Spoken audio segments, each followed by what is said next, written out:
If we're all ready to go here, it's 2:01, so I'll call this meeting to order for the Corporation Township of Puslinch on July 15th, 2020. And we'll do roll call. So it's, I think, Councillor Balmer's turn to go first. Councillor Balmer. Here. Okay, Councillor Goyda. Present. Councillor Spoulos. Present. And Councillor Bailey. Present. Okay, just before we start our moment of reflection, I maybe should have said this when I called the meeting to order. We're going to start a new procedure for our council meeting. Thank goodness we have Courtney and Glenn here to help me along the way. I'm a creature of habit, and this is a new habit that we're going to build here. So I'll do my best to keep it flowing naturally, and I expect to have a few mistakes. So right now we're going to have a moment of reflection, and we will start that right now.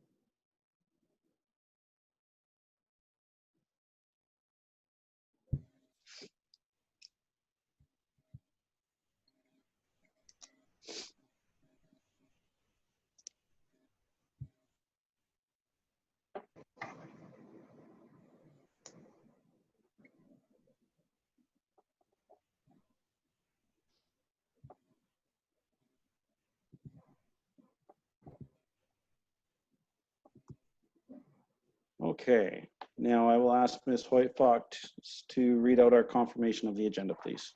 Resolution. That council approves the July 15th, 2020 agenda and addendum 3 items as circulated, and additionally to include the following item.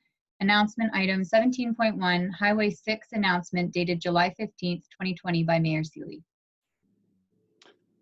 As well as the addendums, is that not also part of that confirmation agenda?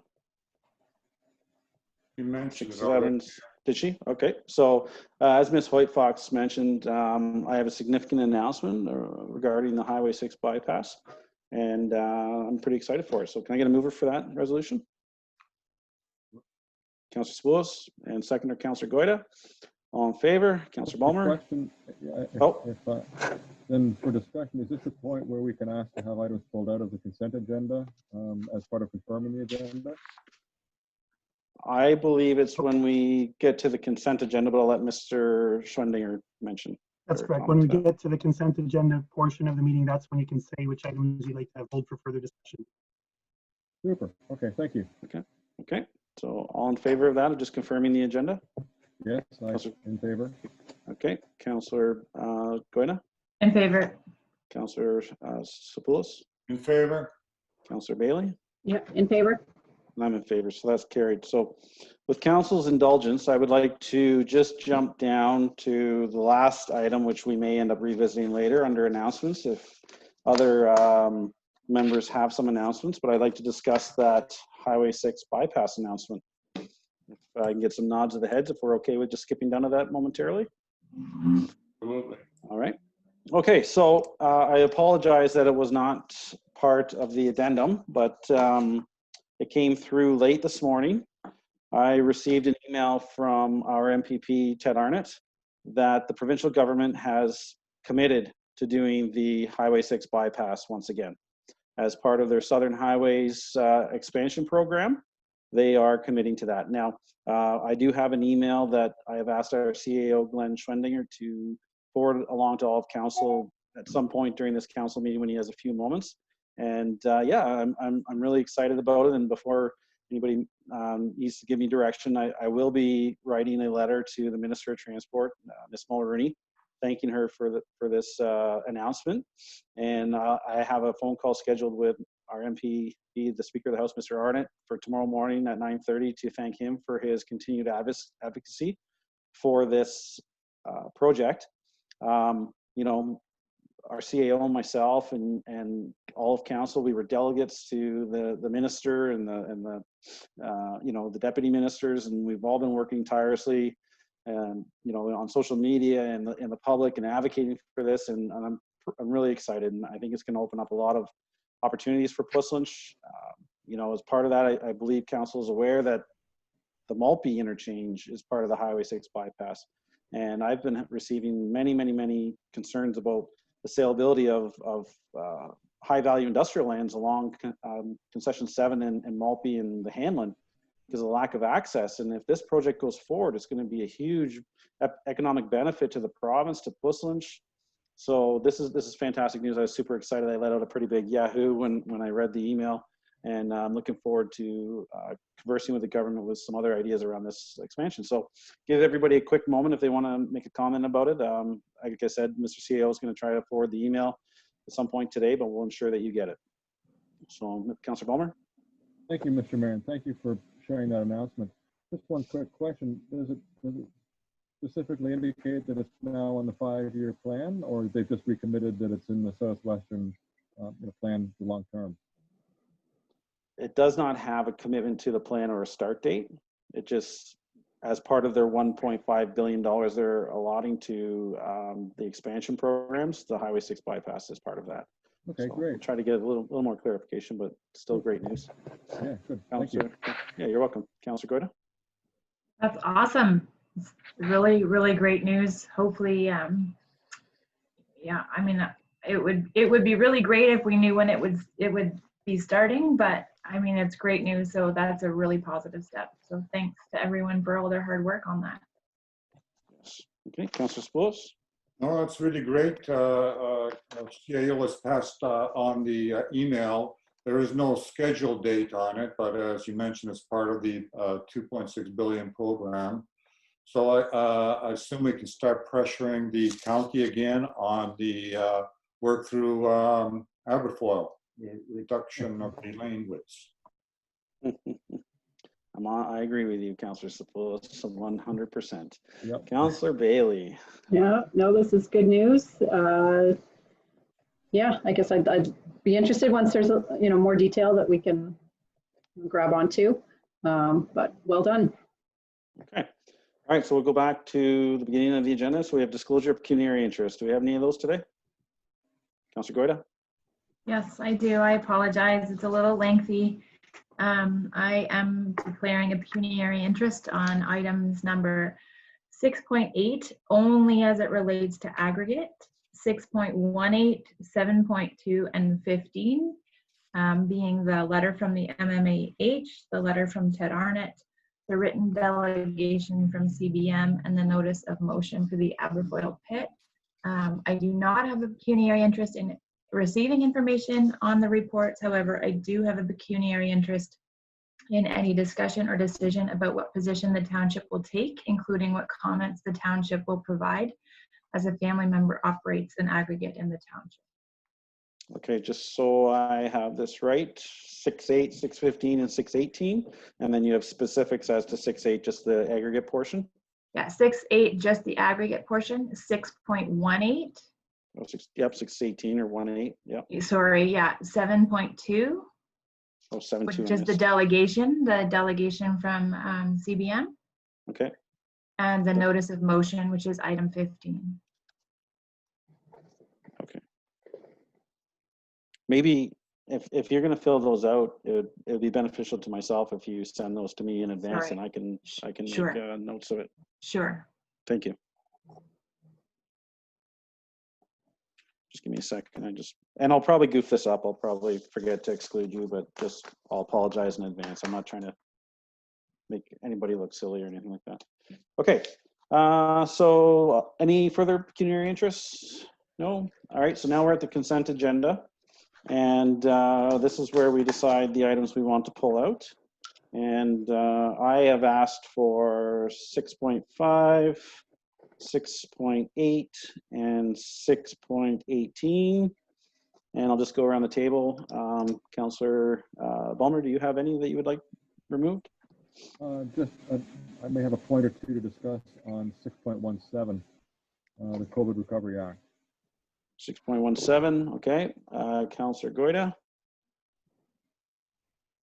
No additional items. Okay. Councillor Spoulos? No, I'm fine, thank you. Okay. Councillor Bailey? None for me.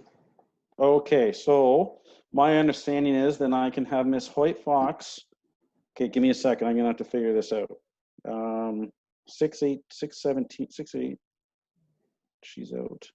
So I need Ms. Hoyt Fox. I need a resolution. But I'll tell you what I'm doing right now. I'm removing the ones that Councillor Goyda has declared a pecuniary interest on, so that she can vote on the remainder, unless Councillor Goida, you just want to recluse yourself from voting on this resolution, that would just make my life simpler. Or would you rather me have it just remove the ones that you have a pecuniary interest on?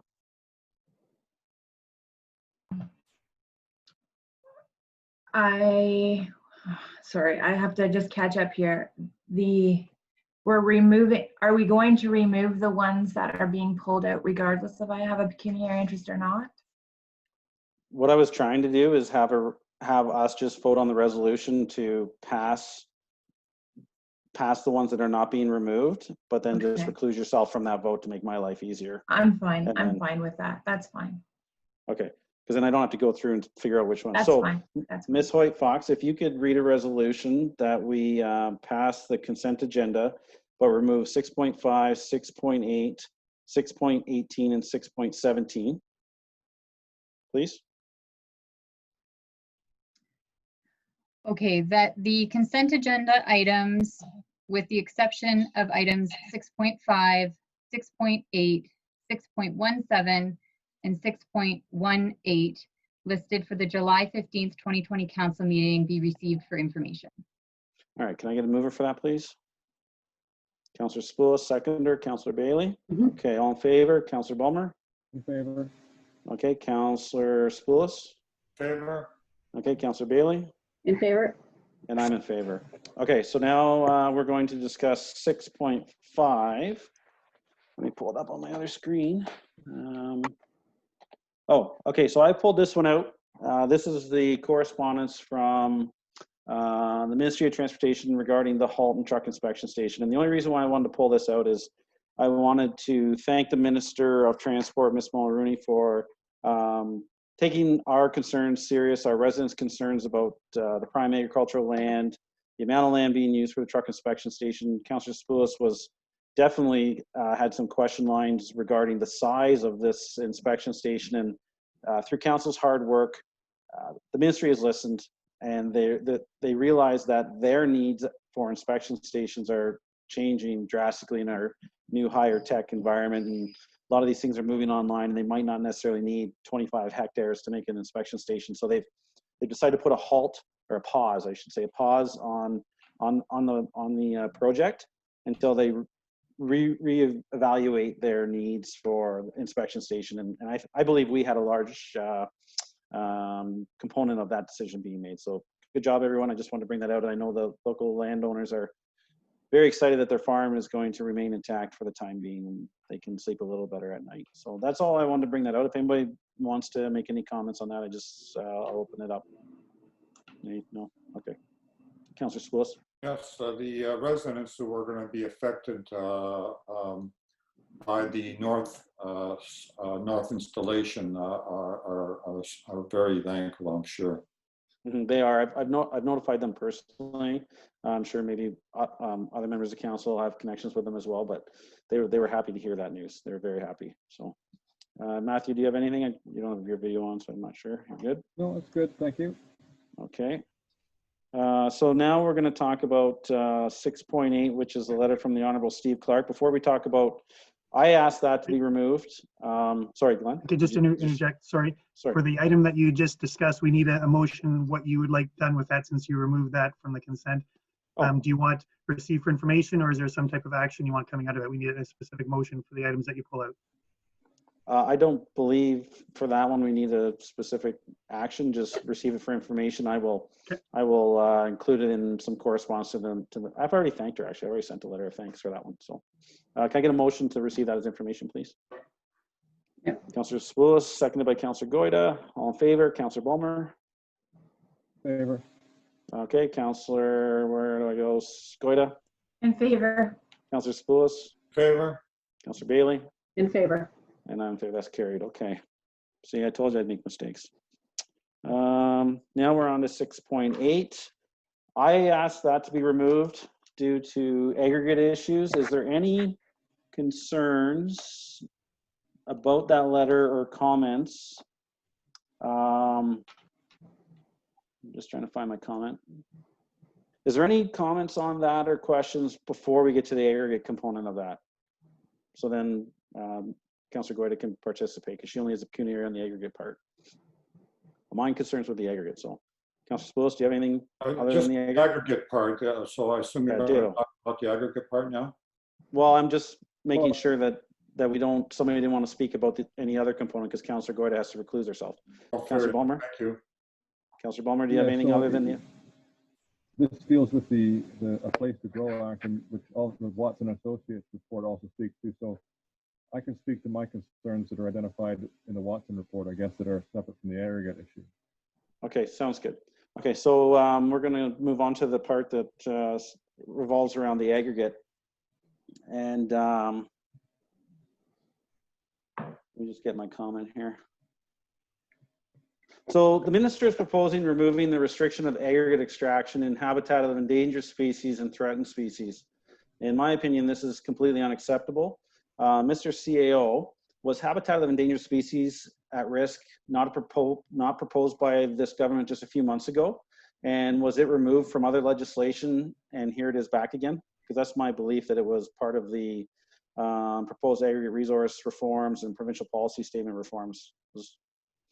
Based on my understanding, yes, that's correct. I took a quick look, and that's my understanding as well, yes.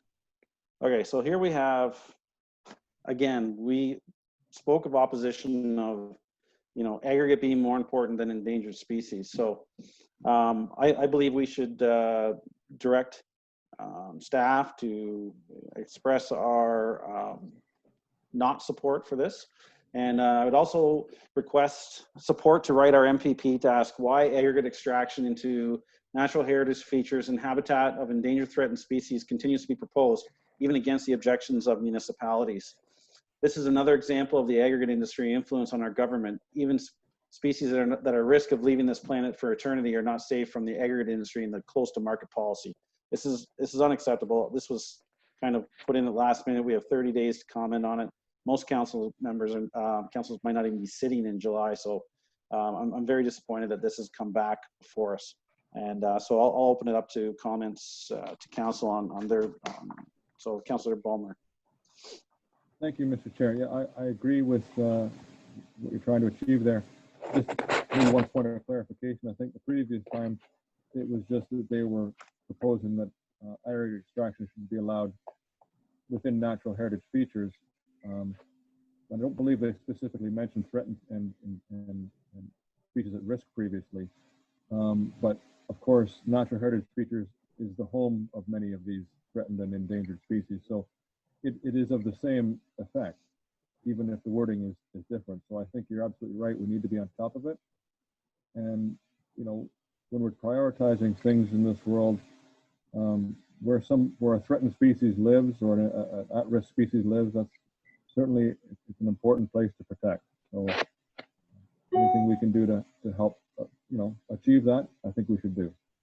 Okay, thank you, Councillor Ballmer. Councillor Sapoulis.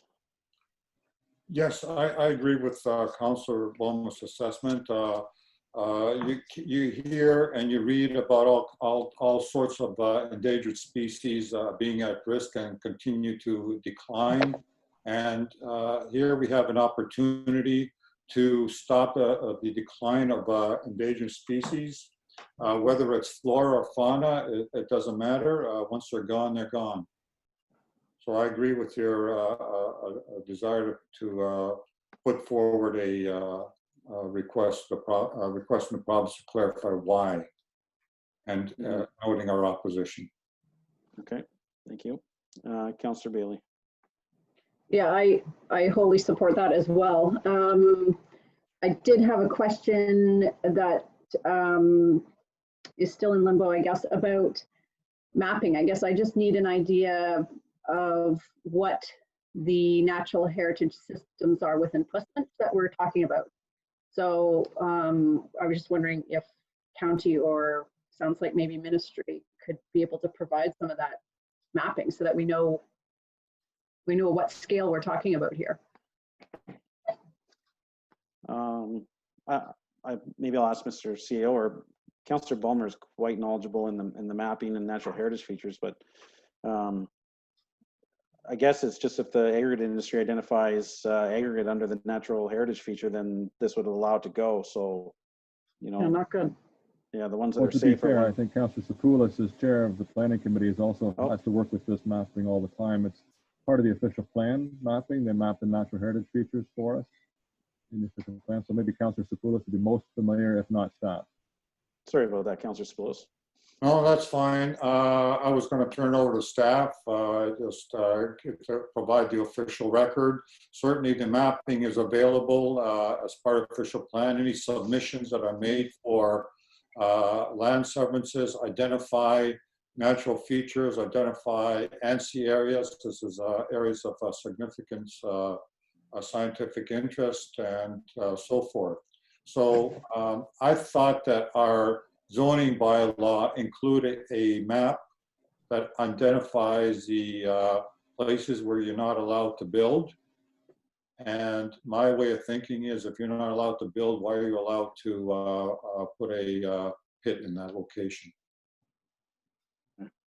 So the other, I guess the other comment is that the province keeps throwing around this terminology that aggregate close to market is a priority. So what they're doing is they're saying you can't do anything with your land, but because aggregate's close to Toronto or the market, then that's a priority and we can just take it and use it, which I understand aggregate is important to Ontario, the Highway 6 bypass, these things, but you know, I believe it can be managed in a manner different than what is currently being managed. So if there isn't any further comments, I'd like, I will need a resolution because I did ask to have this out. So the resolution, I guess, I don't know, Mr. CAO, can I propose a resolution or who has to propose a resolution? You can, just what the direction is to staff. So I would assume it's something, prepare a letter outlining the council's concerns, those type of things. Correct. So I would propose that staff prepare a response to this EBR posting that we're in opposition to removing the clause, and you'll have to look up the number. It's 4.21. If I may, Mayor, it's 4.28, item Roman numeral 2, removal of habitat of endangered species and threatened species. And my other concern is, Councillor Spillis, is that they mention in the preface that making new wayside quarries and pits a faster, I forget the exact terminology, but they're going to allow these new pits to be open in a more expedient manner in natural heritage systems, but they don't identify that specifically in the proposed changes. So I'd like the resolution to state our objection to new and expanded pits in natural heritage features as well, whether there's endangered species or not. Would you be supportive of that? Yes, I would. Okay. Yeah. All right. So Ms. White Fox, do you have something written down? I do. That the consent agenda item 6.8 listed for the July 15th, 2020 council meeting be received, and that staff prepare a letter to the MNRF and to MPP Ted Arnott outlining council's concerns and objections with respect to the proposed removal of the prohibition of new and expanding mineral aggregate operations in key natural heritage areas that may be the habitat of endangered species and threatened species. I would just say not and key natural, or that not may, because I want to make sure that we're differentiating between natural heritage features and place.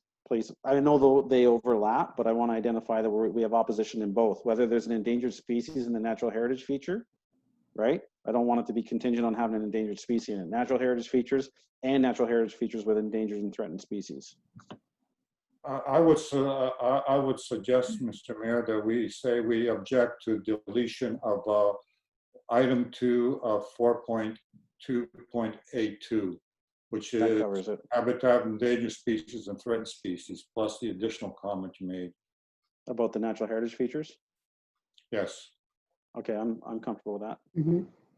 Did you capture that, Ms. White Fox? I did. I just amended it. Yes. Okay. Okay, can I get a mover for that, please? One small amendment to that? Sure, Councillor Bowman. Perhaps we should clarify this particular act is under the jurisdiction, I believe, of the Ministry of Municipal Affairs and Housing and not the Ministry of Natural Resources. Yes, this is MNAH. Did we say MNRF? Sorry, I didn't catch In the that. motion. Yeah. Sorry. Yeah, no, it's not MNRF. It's, I've made It's, that Steve change as Clark. well. Thank you. thanks for catching that, Councillor Bulmer. Okay, so need a mover. Who do we have a mover? Yep. Councillor Bulmer, you moving it? Okay, yes. Okay, seconder, Councillor Bailey. Yes. Any further discussion? Okay, all in favor? In favor? Councillor Bulmer, okay. Councillor Spoulos, In favor? Councillor Bailey, In favor? and I'm in favor as well. So just before we finish that, I want council's blessing to also, I know that's going to be a resolution, but I'd like to personally write a letter to MPP Ted Arnott on this issue and just, express our concerns as well. I want it to be more personal than just a council resolution. Not that that doesn't carry enough clout, but I'd like to just highlight the concerns. Is council okay with that? I'm okay. And yeah, Councillor Bailey? Yep. Yeah, Councillor Bulmer? Yeah. Okay, thank you. All right, so the next one we were pulling out was 618. Did I ask for that one? Why did I? Hold on, let me get my notes. Yeah. Yeah, sorry. Let me get notes, lots of notes. Oh, I just wanted to, I wanted to let council know that this is another example of what Councillor Bulmer just identified when we were making that resolution that we initially said MNRF. This correspondence went, he forwarded to MNRF, and then I emailed Mr. Speaker and I asked him if he could forward it on to the Minister of Finance and Minister of Municipal Affairs and Housing, because the assessment issue is really between the Ministry of Finance and the MMAH. So I just says information. So the direction would be a resolution, just receiving it as information. Is there any questions or comments on that? I'm forwarding it to those two other ministries. I haven't received a response, but I'll talk to them tomorrow about it. I'll move that. Okay, thank you, Councillor Bulmer. Councillor Gordy, you want to second that? I think you can be back for this part. Sorry, I have a pecuniary interest in this item. Oh, you do? Sorry. I thought that one I circled just removed No, it. it's I okay. apologize. Sorry about that. I apologize. Okay, seconder, Councillor Bailey. Oh, yes, yeah. Okay, so I was just trying to be inclusive, Councillor Gorda. I like you. All in favor? Councillor Bulmer? Favor? Councillor Spoulos? In favor? Okay, Councillor Bailey? In favor? All right, that's carried. Okay, so I believe that finishes off the consent agenda. I'm And- sorry. Mr. Mayor, Oh, we have a resolution. Oh, pardon me. Mr. Mayor, there's 6.17 that Councilor Bulmer asked for. Yep. Oh, I'm sorry, Councillor Bulmer. I skipped you. All right, Councillor Bulmer, you have the floor. Thank you very much, Mr. Chair. There's just two small points that were mentioned in this report. One was about the introduction, giving municipalities the ability to use proxy votes. You know, I'm familiar with this, sitting on, with regard to not-for-profit and for-profit boards. This is a common practice, especially if you need to get something through at an AGM.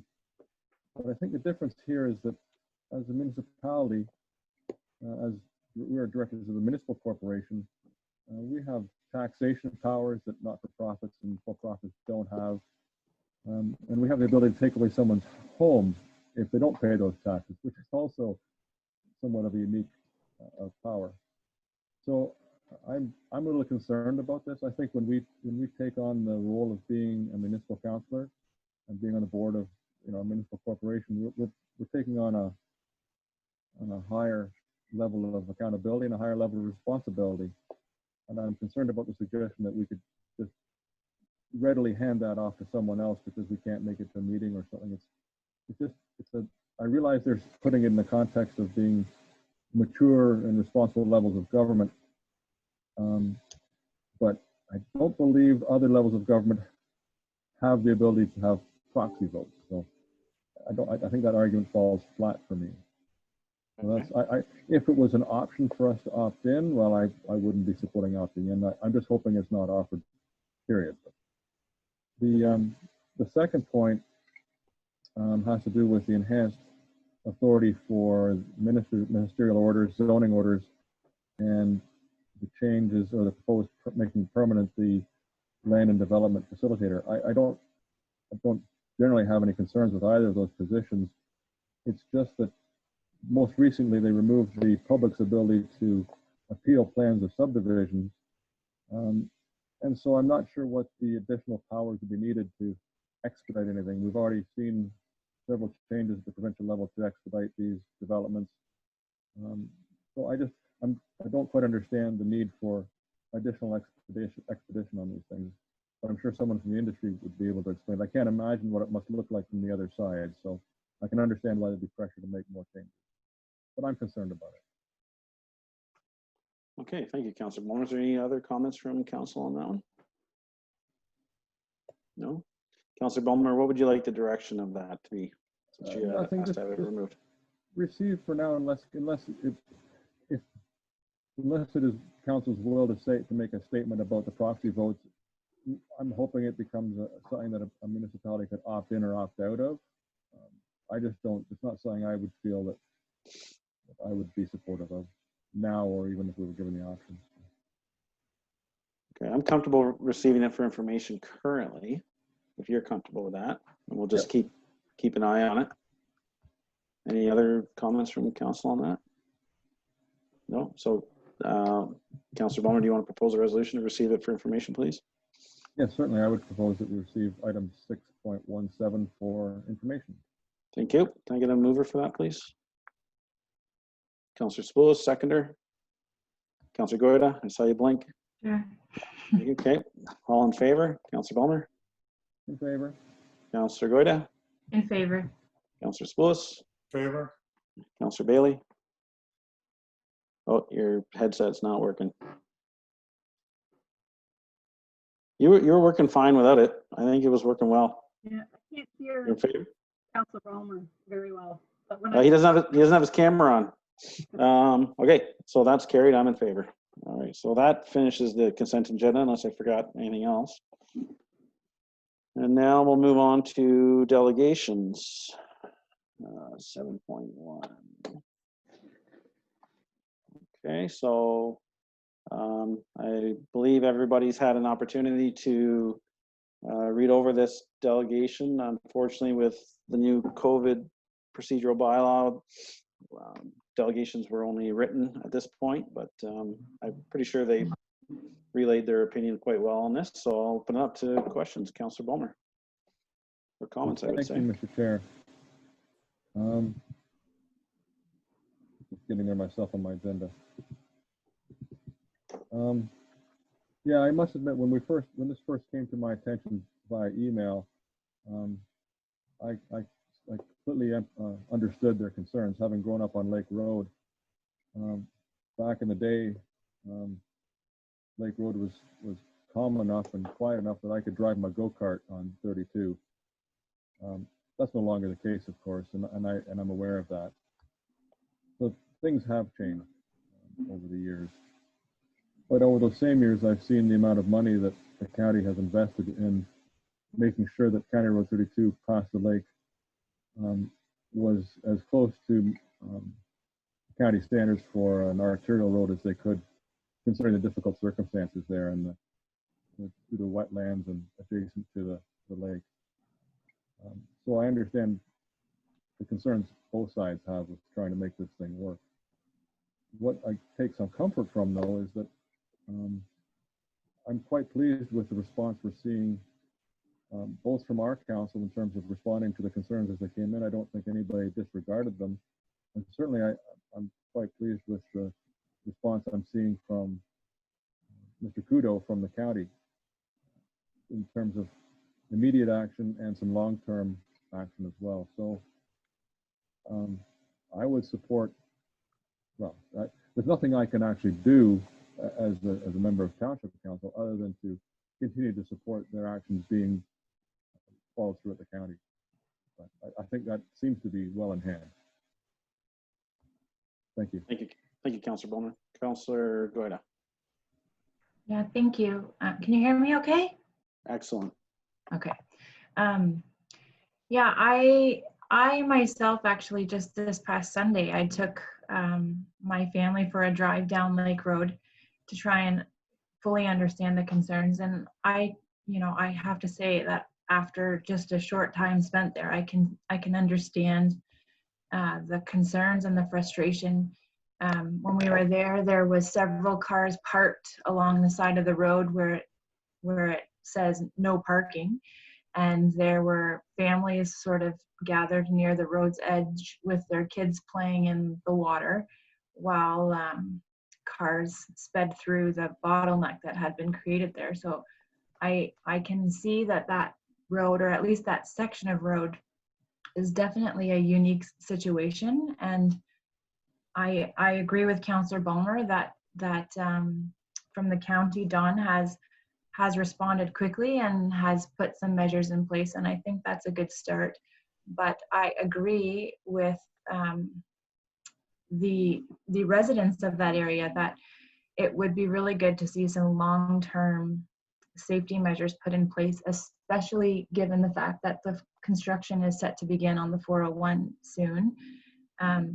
I myself have no idea what the most effective measures would be. I know that they've mentioned things like speed bumps, but I don't know if speed bumps are actually effective in reducing speed, or if they just cause additional safety concerns when people drive on the shoulder to avoid them. So I believe, if I'm not mistaken, there is a motion for us to consider to have this delegation sent to the roads committee at the county in looking at ways to make the road more safe and also to deal with enforcement issues. And I was just wondering if, in addition to those considerations at the roads committee, if this also may be a candidate that would benefit from photo radar, if that's something that's available, and also the enforcement of the parking, which seems to be very blatantly disregarded on that road. Okay. Thank you, Councillor Guida. Electronic speed enforcement is new, or 2.0 is new to the province of Ontario. In order for that to be in place, it has to meet one of two criteria. It has to be a community safety zone or a school zone. So, you know, the advocacy should be, and myself and Mayor Davidson of Mapleton, and I believe Councillor Bailey sat through the presentation at AMO, had started these conversations with the county and trying to, you know, start to develop a county-wide program to, you know, maybe institute photo radar 2.0 in our community safety zones and school zones. Primarily, our main streets in our little hamlets throughout the county are county roads, and they can be safety zones. But that's a restriction. So the advocacy should be to the county roads committee to ask to have their stretch of the road identified as a community safety zone. That would be the first step. And then if we can, and my job with Councillor Davidson and the rest, I believe there's support around the county horseshoe. It's in its infancy, but there's a lot of support there. Bellwood has speeding issues. Pretty much every little hamlet has speeding issues, and this is a way to mitigate that without adding, you know, like a huge amount of OPP officers, which are very expensive. Right. Labor is expensive, and so that's in the works. And so I just wanted to update you on that. And it's something that we've been working on for a couple months. And I think, you know, we have Brock Road in Aberfoyle. There's a school there. Morrison is a community safety zone. So it's just getting the county to buy in, because the revenue from the tickets goes to the upper tier municipality.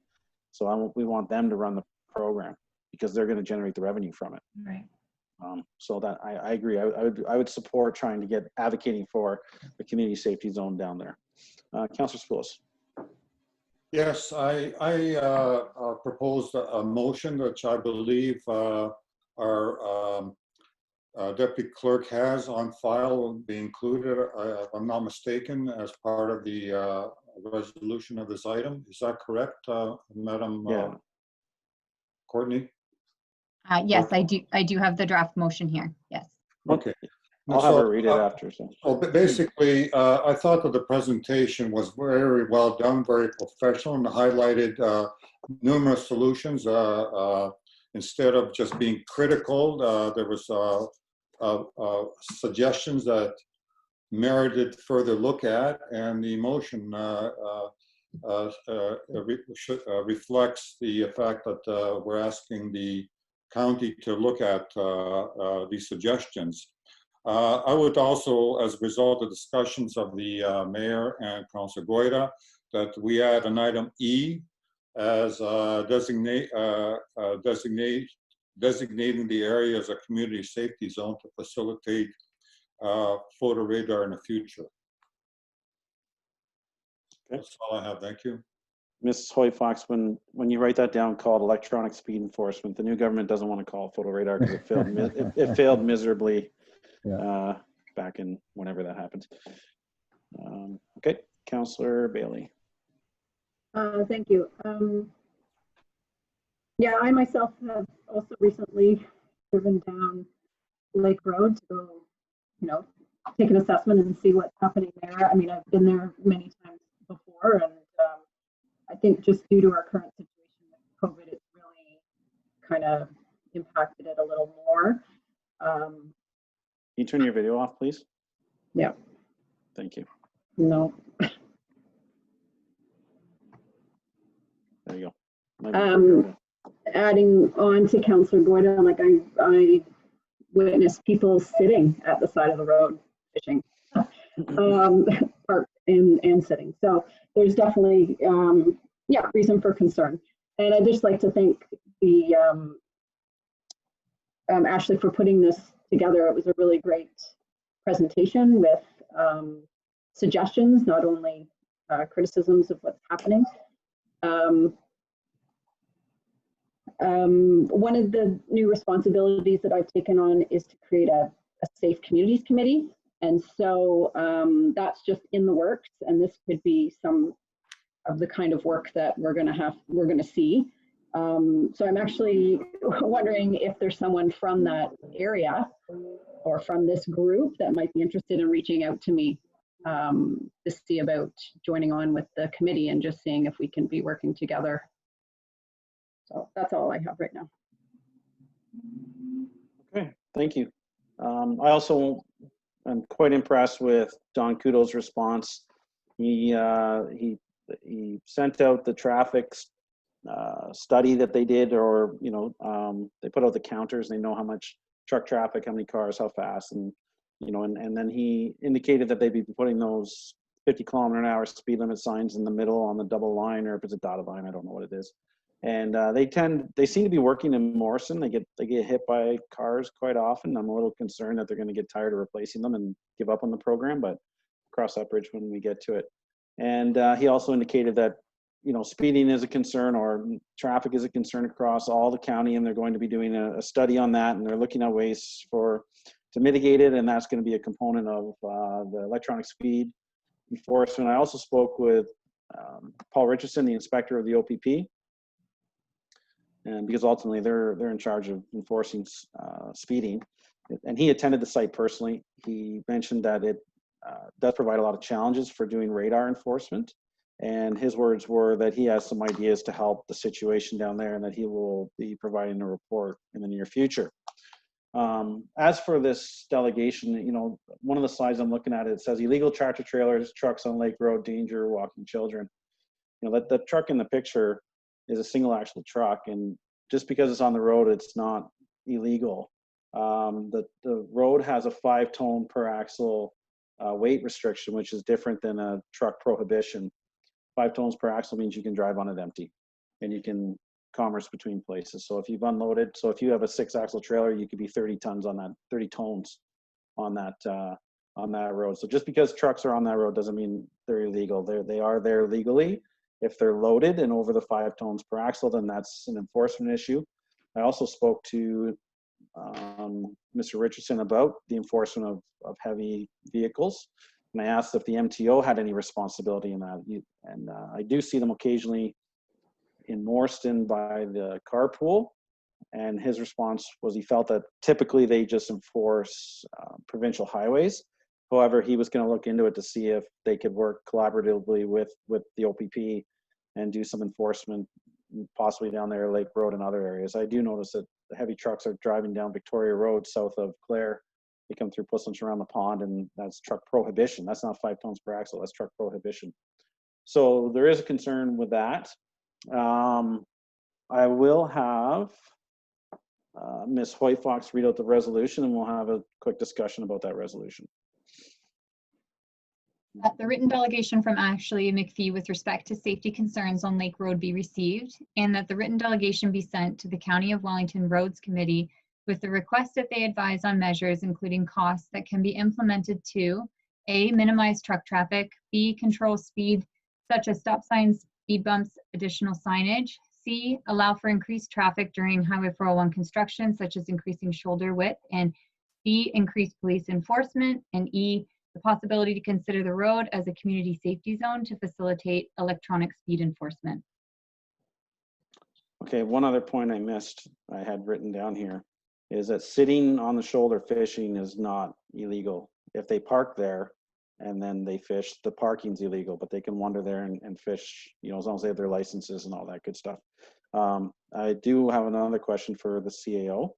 Do we have an update on when the parking bylaw may come before council? Because that's a big component of the enforcement of the parking down there, is getting that bylaw completed. It is, yes.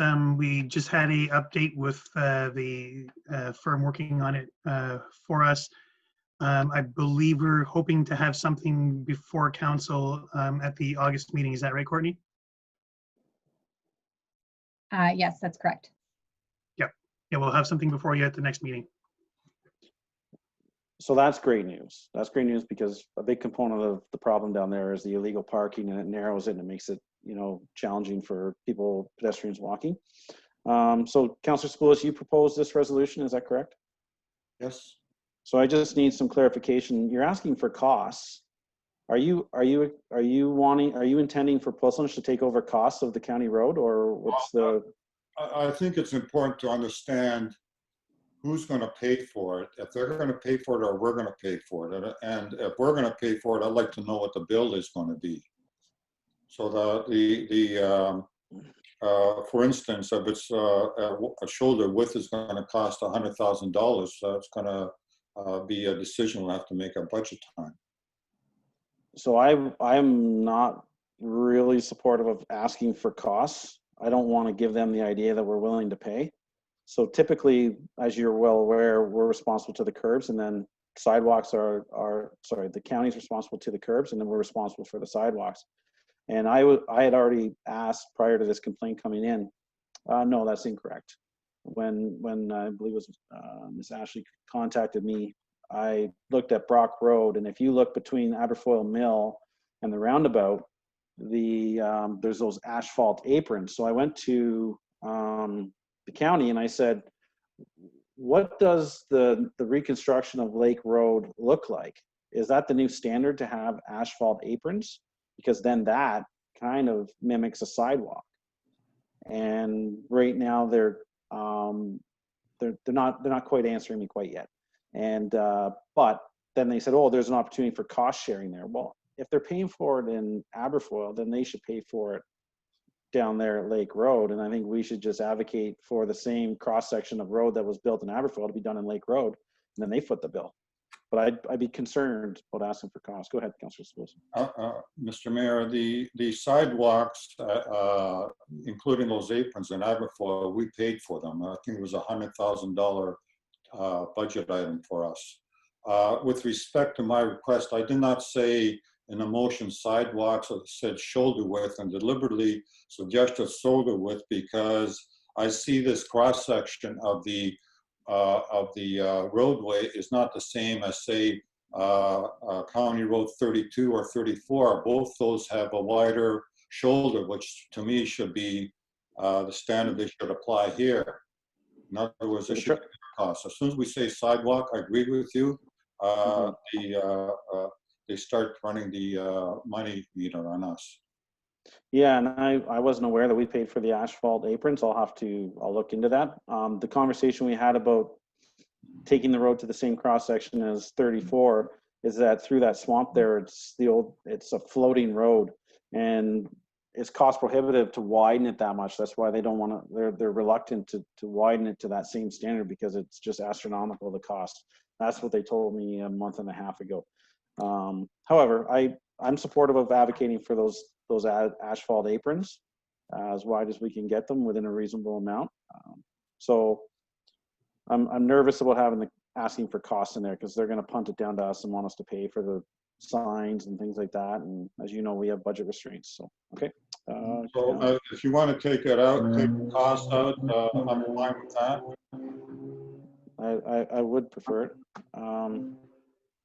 Okay, so, and Caution that they'll say we can do this, and we're going to go back and ask them for a cost estimate at that time, but that's fine. We can two-step it.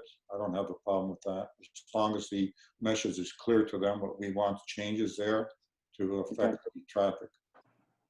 And I believe in the motion, it talks about increasing the asphalt apron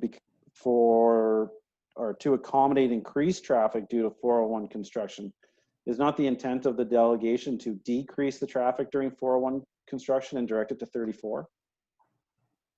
I think the delegation realizes that there's going to be increased truck traffic and car traffic on that road. And they're suggesting that there's something be done to make it safer for pedestrians walking alongside. So maybe that's an option, is that we ask the county during 401 construction that they do put stricter restrictions on that section of road to direct the traffic to County Road 34.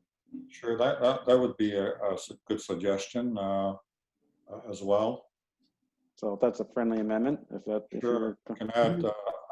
We can add item F, that the county consider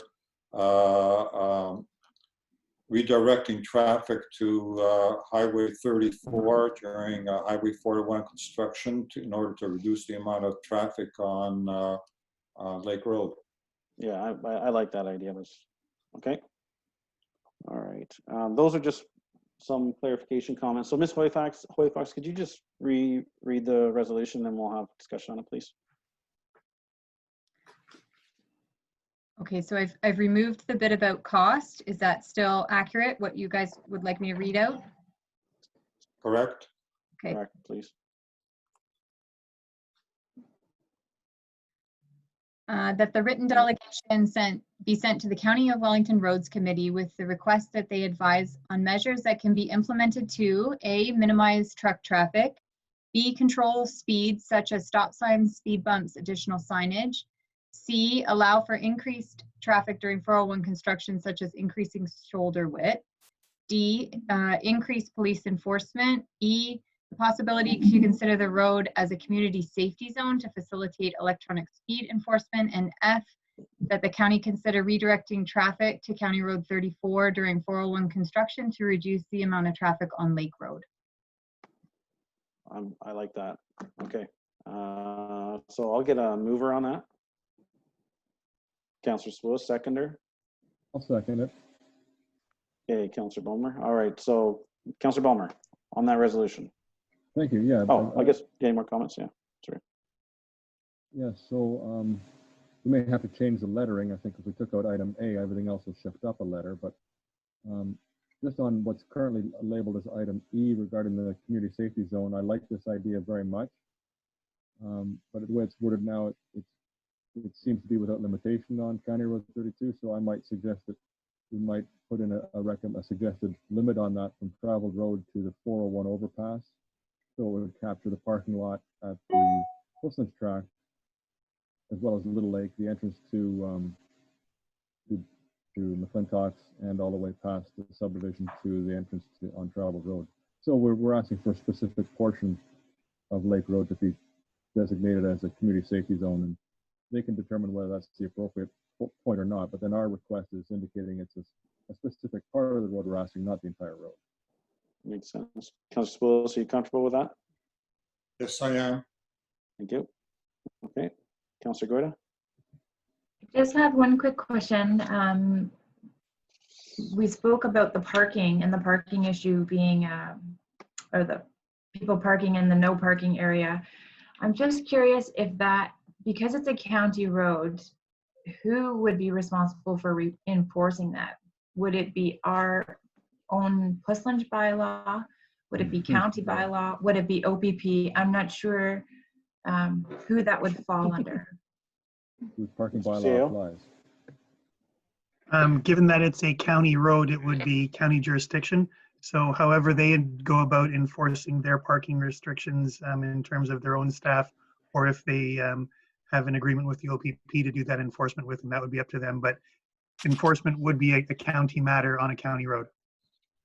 So Is it I'm their wondering, county? No, sorry, go ahead, Councilor. Go ahead. I'm just wondering if we should amend item D where it says to increase police enforcement to include bylaw enforcement for parking, or I mean, I guess it, because I don't know who would actually enforce it. I don't know what the wording specifically should be, but It's always enforced by the OPP. It's just what you're struggling with is whether it's our parking bylaw they enforce or whether it's the county parking bylaw that they Gotcha. enforce. gotcha. Right. And Mr. CEO, you're saying that it's a county bylaw? I'd need confirmation on that. Either way, I believe we could get it covered. And it's not, if it is a county bylaw, then let's get the OPP doing some more ticketing. So perhaps it should just say to increase police enforcement on speeding, truck traffic, and parking. I don't know if that makes sense. Councilor Spillis, does that make sense? Are you comfortable with that? I'm good with that too. Okay. Yeah. Okay. And then my second question was, Mr. Mayor, you spoke about speaking with Inspector Richardson and that he was going to come up with a report or some kind of information as to how he can make that road safer. I'm wondering if it should be part of this resolution or a separate resolution that this delegation be forwarded to him as well to get his ideas on the same items. There's no harm in forwarding it to the inspector. You know, he didn't give me a definitive timetable when he was going to report back. He's a busy guy. I took his word for it, but I don't see any harm in just including him in the distribution list. Okay. Are you comfortable with that, Councillor Sapoulis? Oh, absolutely. Yeah, okay. More ideas, the better. Okay. Who's next? Well, Councillor Spillis, do you want any more comments before I go to Councillor Bailey? I'm good, thank you. Okay, Councillor Bailey. No, it sounds like you've all sort of nailed down some of the wording really well.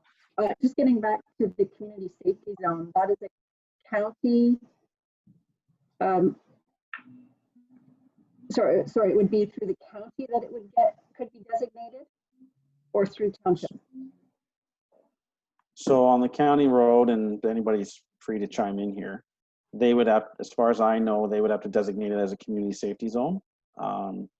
That's my understanding, and that's the intention up at the county that there's individuals working towards with this electronic speed enforcement there's actually a notice of motion before, it's going to be before our next county council meeting in regards to community safety zones. You can go to the Wellington Advertiser and you'll see the motion. So I believe it's their responsibility, and we want them to have the responsibility of these community safety zones, because if we get the electronic speed enforcement in, there's how it works. I know we're gonna have a long day here, but you're gonna hear me babble. That there's a third party that has officers that implement these cameras, and I've made recommendations and talked to, I believe, Councillor Spillis, that the county should have multiple boxes in a stretch of road, but maybe only so many cameras, so you never know where the camera is. That way you have speed enforcement across the whole stretch of road without having to employ, expensive electronic speed enforcement cameras. But so what happens is they take your speed, the camera takes a picture, it gets pushed up to the cloud. They have an officer that reviews it and then determines that, yes, this is a chargeable offense. Then that officer charges the vehicle. I don't know the details, but the money collected, that company takes a fee. That's how they cover their costs. And then the money collected goes to the municipality or the tier of government that is running the courts. Well, in our case, that's the county. So that's why the local mayors and the councillors up at Wellington County are pushing for the county to maybe put this program into place, because they're the one that are going to reap the benefit from the ticketing, right? So that's maybe a little more than you asked for, but for the attendees in the gallery, that's the direction that we're going up at the county level. Does that help? Yeah, I just was wondering if there was any way for us to help fast track the designation of a zone from our end. So You know what you can do? You can call Don McKay. He's your other county councillor. yep. No, that's good. Thank you. That was a bit of a joke because I take a lot of the responsibility. Okay. Any further comments on this? No. All right. So all in favor, Councillor Ballmer? Yes, in favor? Okay. Councillor Goyda? In favor. Okay. Councillor Spoulos? Favor? Councillor Bailey? In favor? And that's carried. Thank you. And now we're going to go on to 7.2, our delegation from CBM.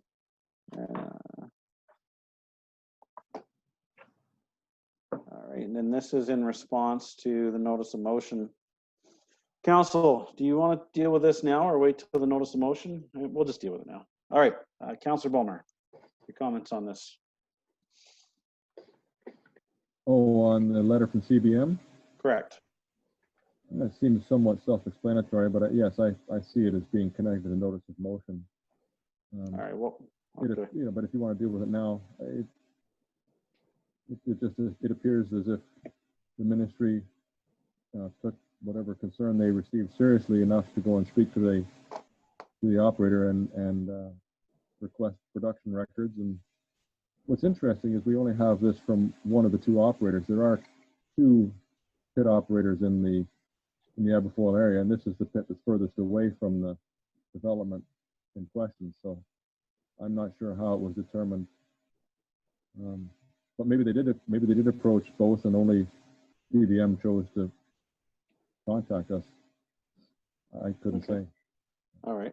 I'll just caution that we make sure. Yeah, I maybe should have waited till the notice of motion to deal with this, but we'll just make sure we don't delve into discussion about the notice of motion. And I'm not saying you did. I just giving a caution to people. Did the Councillor Spoulos? Yes. The response from the operator is in regard to the notice of motion. So I'll give you a little bit of background. I received a call on March the 29th from a resident, and this is on a Sunday. He was concerned about this noise that was emanating, and he thought it was coming from the Dufferin pit. In fact, he had liaised with the MNRF since February, trying to ascertain where the noise was coming from. But this was on a Sunday afternoon, 1 o'clock. I went out and tried to ascertain where the noise was coming from, and ended up determining that it was the pit of McLean Road, and it was a conveyor belt that was moving aggregate from the ground up to a pile of aggregate. So the sound that you heard was similar to what you would hear when a roller coaster goes up a hill. This is the old-fashioned wooden roller coasters. As it climbs the hill, you hear this ratcheting sound. That's the sound you heard. And the resident says has heard that at night. So as a result of that, there was some investigation done through the CAO, contacted by the MNRF to find out if there's a noise bylaw. The site plan has a noise restriction on hours of operation, and we were advised that it did not. And as a result of that, I put the motion forward. My concern is the other gravel pit operators don't seem to be operating on a Sunday. And I know that the other operators south of the 401, some of them have restricted hours of operation. We went through the process of extending that pit, and one of the pits on the south of the highway, and it was definitely had hours of operation. So my concern is I'd like the noise stopped outside of normal hours of rest for the residents. and I put the motion forward accordingly. Now, I took a video of it. I passed it on to the clerk. It's about a 14-second clip. It's a bit windy, so there's a little bit of noise. There's a lot of wind noise coming through, but the actual, I took it from a side of the road. The actual height of the gravel mound is above the barriers that the letter refers to, and the berming, I should say, it refers to, and you can see the top of the conveyor belt just dropping gravel on top of that pile. So that's my entire concern. He wasn't responding to this. I'm saying, well, it's a noise that's of concern to one of our residents, and there is noise. There is hours of operation associated with other gravel pits. I'm just saying, why can't this be the same? That's all I have. Thank you. Okay, thank you, Councillor Spools. Councillor Bailey. No, I don't have any comments. Okay. All right, I'm going to reserve most of my comments for the notice of motion, but I do believe that you know, they're operating within their license and what they're able to do, but I look forward to our discussion for the notice of motion. All right, so we have resolution, Ms. Hoyt-Fox, for the delegations, please. That the written delegation from Stephen May, Lands Manager West, CBM Aggregates, regarding item number 15, notice of motion be received. All right, can I get a mover for that, please? I'll move it. Thank you, Councillor Spools. Seconder, Councillor Ballmer. Okay. All right, all in favor, Councillor Ballmer. Favor. Councillor Spools. In favor? Councillor Bailey. Favorite. And I'm in favor. That's carried. Okay, let me. Public meetings. Hold on, I gotta get my. All right, so I thought there was two. So we have a public meeting. Let me get this not pulling up. Give me a second here.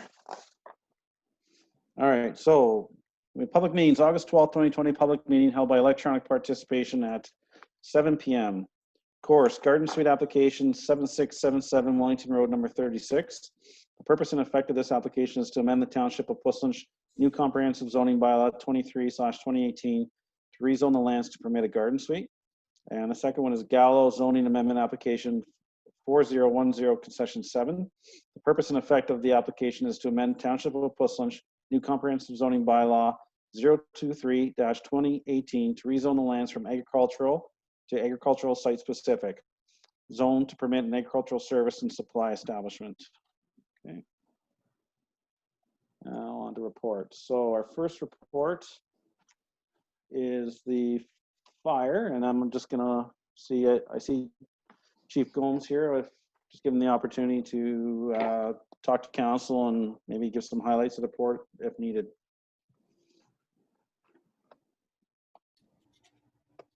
Okay, can you guys hear me okay? Yes.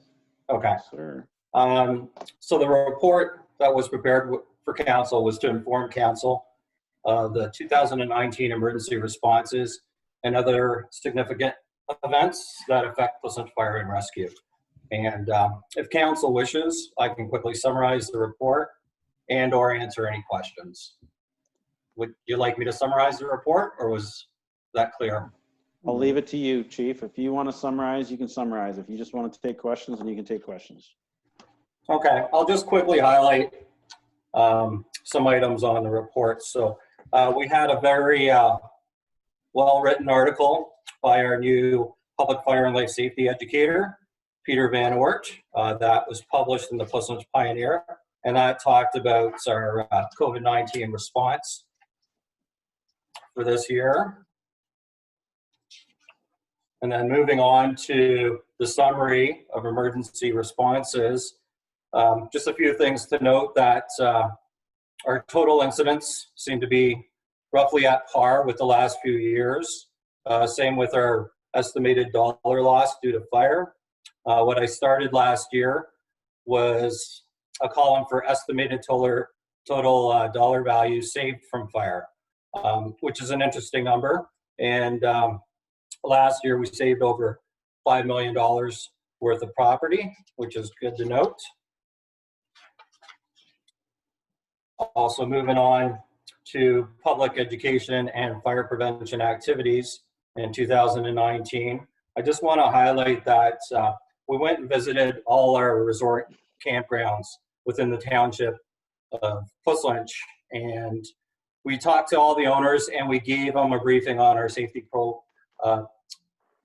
visit program that we wanted to implement on their campsites. And definitely they were positive about that, and they allowed us to proceed. So we ended up visiting over 552 trailers on site at these campgrounds, and we spoke to many of the owners, did some smoke alarm inspections there on their trailers, carbon monoxide inspections, and we left them with fire safety messaging. So that was a very good program, well received, and we were able to impact a lot of the residents or seasonal residents of the township. And then on the last page of the report, just to summarize our grant funding, in 2019, we received over $30,000 in grant funding. That was used for mainly the purchase of capital equipment. And that's my quick summary of the report, and I'll answer any questions. Thanks, Chief. Councillor Bulmer. Thank you, Chief Gomes. Appreciate that summary. I always enjoy reading in your report the activities you do in terms of fire prevention and public and education, and the work that the men do, or your members do in the community. You know, we're all aware of the things you do when there's a fire or on a 401. That's what we think of most. But it's also important to remember that, you know, in addition to the $5 million that you may have protected through your fire suppression, there may have been countless buildings that were also protected through prevention. And I don't want to lose sight of that. It's interesting, I noted, I'm glad you mentioned the number of total calls in the year, because I can remember years past where that was well over a call a day. And I'm just trying to I was trying to think back as to the different things we've tried. And you've introduced a few measures to try and keep that down. What would you say has been the most successful thing that you've implemented since you were chief to keep that below a call a day? I think what we've done is we've been really thorough with our fire safety messaging. As you saw, we visited over 552 seasonal residents here in the township, and the years prior, our numbers have well exceeded what was done in the past. And we've changed the mindset here, and you alluded to it as well, where with staff, they'd much rather go out and do this messaging, be proactive, than, you know, have to, after the fact, deal with fires and fire losses, injuries, loss of property, and that sort of thing. So they really see the value, and it's a change of mindset and culture in our department. I think that attributes to that. I'm glad to hear that. As you've heard me say before, one day someone will build a statue of the fire prevention officer. The other piece that I noted was that 16% of the calls were due to false alarms. Is that, I can't imagine these are people thinking their house is on fire and calling. Is it due to some automatic fire alarm systems doing this, or what is it? That's correct. So all of our commercial and industrial buildings here have an automated alarm system. So sometimes they do malfunction. Sometimes, you know, they'll be activated accidentally, and those attribute to a lot of those numbers for false fire calls. So that just happens to be categorized under that title. But as well as we get what's called, I guess, perceived emergencies too. So that was in regards to commercial and industrial buildings, but also our residential homes that we have, people will have either a battery operated or an electric CO alarm and smoke alarm system in their house. Sometimes they're monitored So what that means is we receive a call from 911 dispatch saying go out because an alarm's been activated, but sometimes they aren't monitored and these alarms just sound off for different reasons. And we'll go and investigate and we'll test the atmosphere in the home and just ensure that there's no smoke or fire in the home as well.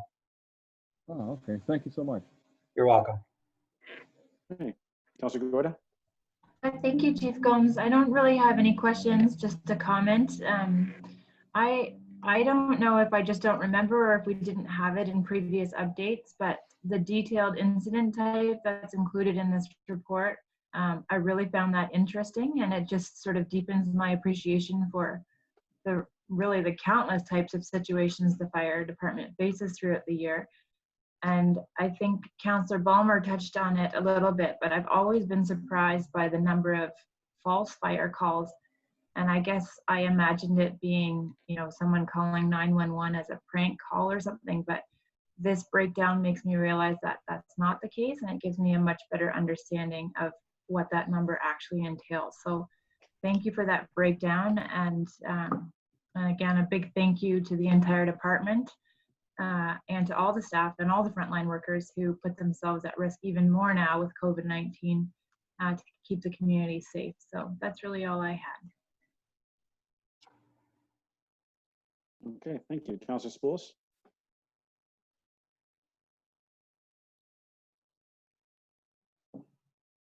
Oh, you're muted, Councillor Spools.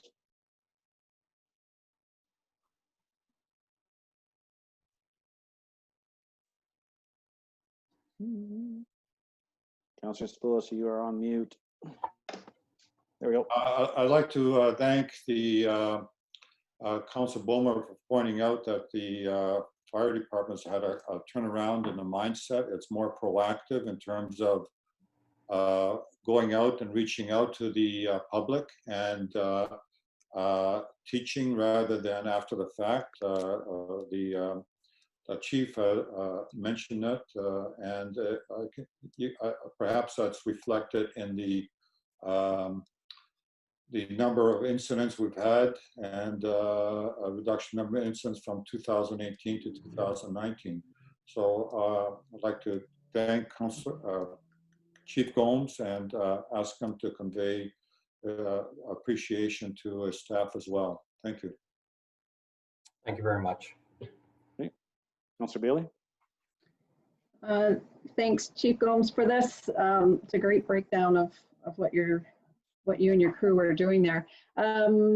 Just getting back to the prevention, I fully agree that it's a super important component to do.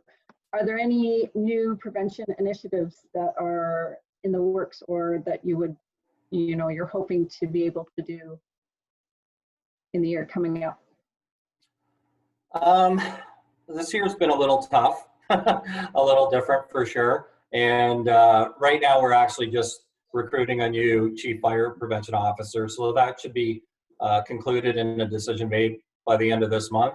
And then we'll move forward. But definitely one of the biggest initiatives we have, and we were going to start that this spring, is with Aberfoyle Public Schools. So we were working close with Principal Tribe, who's now left us, but we worked really close with him, and we developed a very thorough school program that targets the different grades that are in the school.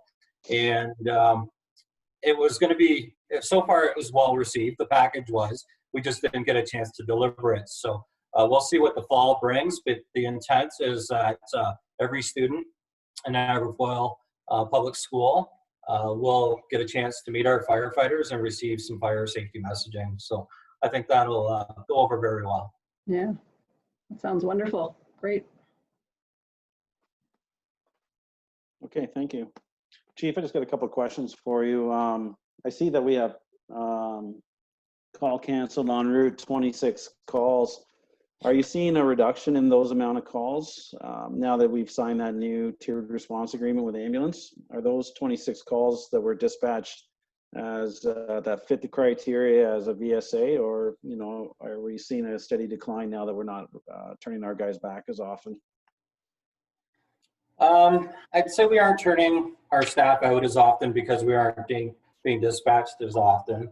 But, you know, we still run into the situation where we do have full-time or career EMS services, police services, and a lot of times they're beating us to the calls, which is fine, which is good. We want a quick response, and they'll arrive on scene and they determine that, you know, for whatever reason, the fire department is not required, and, you know, we get canceled either en route or just before we're leaving the fire hall.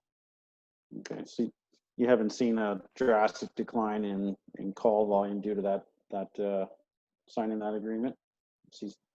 The modified tiered agreement that we signed last year in regards to tiered response, I think I'd have to look at it a little closer. I think our medical calls have dropped. Definitely now with COVID, we've got even more restrictions, which is good because it protects our fire department personnel, because we are very specialized in what we do. And the last thing we would want is an outbreak here. And then there's no one else that could really step up and provide fire suppression services. So we've been good there. So I can say for 2020, definitely medical calls have dropped considerably, but not to the point where we've received any concerns from Wellington Guelph paramedic service. Yeah, we're way down in the city as well. Went from 12 calls a day to 2. So this grant funding received, that's excellent. I think Council praised both yourself and Deputy Chief Churchill for receiving these grants. I did mention when we did receive those grants that I wanted to participate in the acknowledgement of these grants, and I see that in the Pioneer that that had already gone out. Have you already acknowledged the Firehouse subs and the other grants to the corporation? So the SA grant, it was just an email of thanking them. That was a small little grant of $350, if I remember correctly. That went towards our public education. And Firehouse subs, we can definitely include you in the response. So I've got our pub ed officer right now creating a document similar to what we did with Jenny's Heroes, and I can have you look it over and see what you want to do as far as participation in regards to thanking them for their large grant that they gave us. Well, and it's not just me, Chief. It's the entire corporation. I feel that all of council should be included in these acknowledgements of these grants. That it is a fantastic donation. It's significant to the corporation, and I just want you know, all members of council to have the opportunity to show that they are thankful for the support we receive. Okay, going forward. Okay, for sure. Thank you. Okay, thanks. Okay, Mrs. Hoyfox, can you read the resolution for that, please? That report FIR 2020-001 with respect to Pussonsh Fire and Rescue Services 2019 annual report be received for information. Can I get a mover for that, please? Councillor Goyda. I saw Councillor Bailey raise her hand. That's her seconder. All in favor? Councillor Bulmer. Favor. Councillor Goyda. In favor. Councillor Spoulos. Favor. Councillor Bailey. In favor? I'm fair. That's carried. Now we get to speak with our Director of Finance for quite a while. Hi, Mary. Hi. How are you today? I'm great. How are you? I'm doing well, thank you. So I'll give you an opportunity. How would you like to proceed, Mary? Would you like me to just ask you if you want to give a quick summary on each report, or would you rather me just, I think that would be great if you Yes, give for a sure. real brief each one and then open it up to council members for questions. Yep, and I'll we'll keep get it nice through and this. brief. Okay, thanks, Mary. You have the floor. Okay, so just report FIN 2020-024, Ontario Regulation 28409 regarding the 2020 budget. So the purpose of the report is to meet the requirements of this regulation under the Municipal Act. I don't have anything in addition to add that's already stated in the report, but I would be happy to answer any of council's questions. Okay, thanks, Mary. Councillor Bulmer, anything? No questions. Thank you, Mary. No problem. Anybody? Oh, sorry, Ms. Hassan, did something else? No, sorry. Okay. Councillor Gordon? No questions. Okay. Councillor Spoulos? I'm good. Okay, Councillor Bailey? No questions. Okay. Mary, I just have one quick question. I probably should have done this in private, but it says here that I received $1,710 in benefits. I opted to decline extended benefit coverage due to my situation with full-time employment and my wife's employment. What benefits are those that I'm still incurring costs to the municipality, and can I decline those as well? Oh, no, they're the mandatory benefits like employer health tax and CPP for council members. Okay, I just want to make sure I didn't miss something. Thank you. Yep, no All problem. right, Ms. White Fox, we have one resolution for all of these reports. Is that correct? One per each, actually. One per each? Okay. Yes. Sorry, there I see the asterisks now, sorry. So can I get a mover for Ms. White Fox, read the resolution, please? That report FIN 2020-024 regarding Ontario Regulation 284-09-2020 budget be received, and that council adopts FIN 2020-024, which meets the requirements of Ontario Regulation 284/09 and outlines the preparation of the 2020 operating and capital budgets to a public sector accounting board compliant format. Wow, all right, mover, please. I'll move. Thank you, Councilor Bowler, seconder. I will. Councilor Spoulos. Oh, I got Spoulos this time. I'll get you next time, Councilor Goida. Councilor Okay, Bowler, all in favor? All fit, yes. Councilor Goida? in favor. Councilor Spoulos? Favor. Councilor Bailey? Yep, in favor. And I'm in favor as well. That's carried.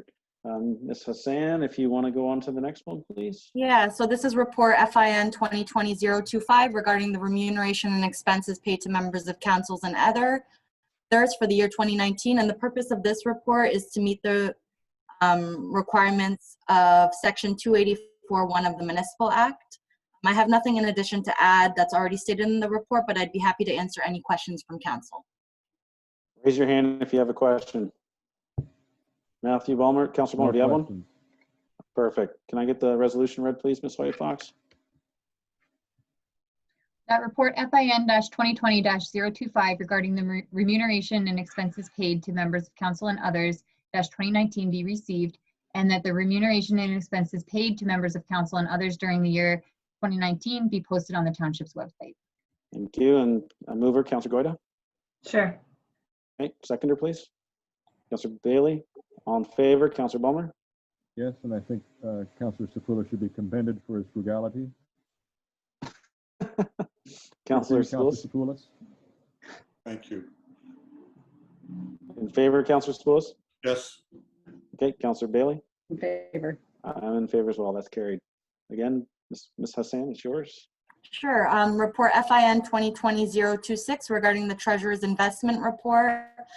And again, the purpose of this report is to provide council with a summary of our investments as required under Ontario Regulation 438/97 of the Municipal Act. I'd be happy to answer any questions.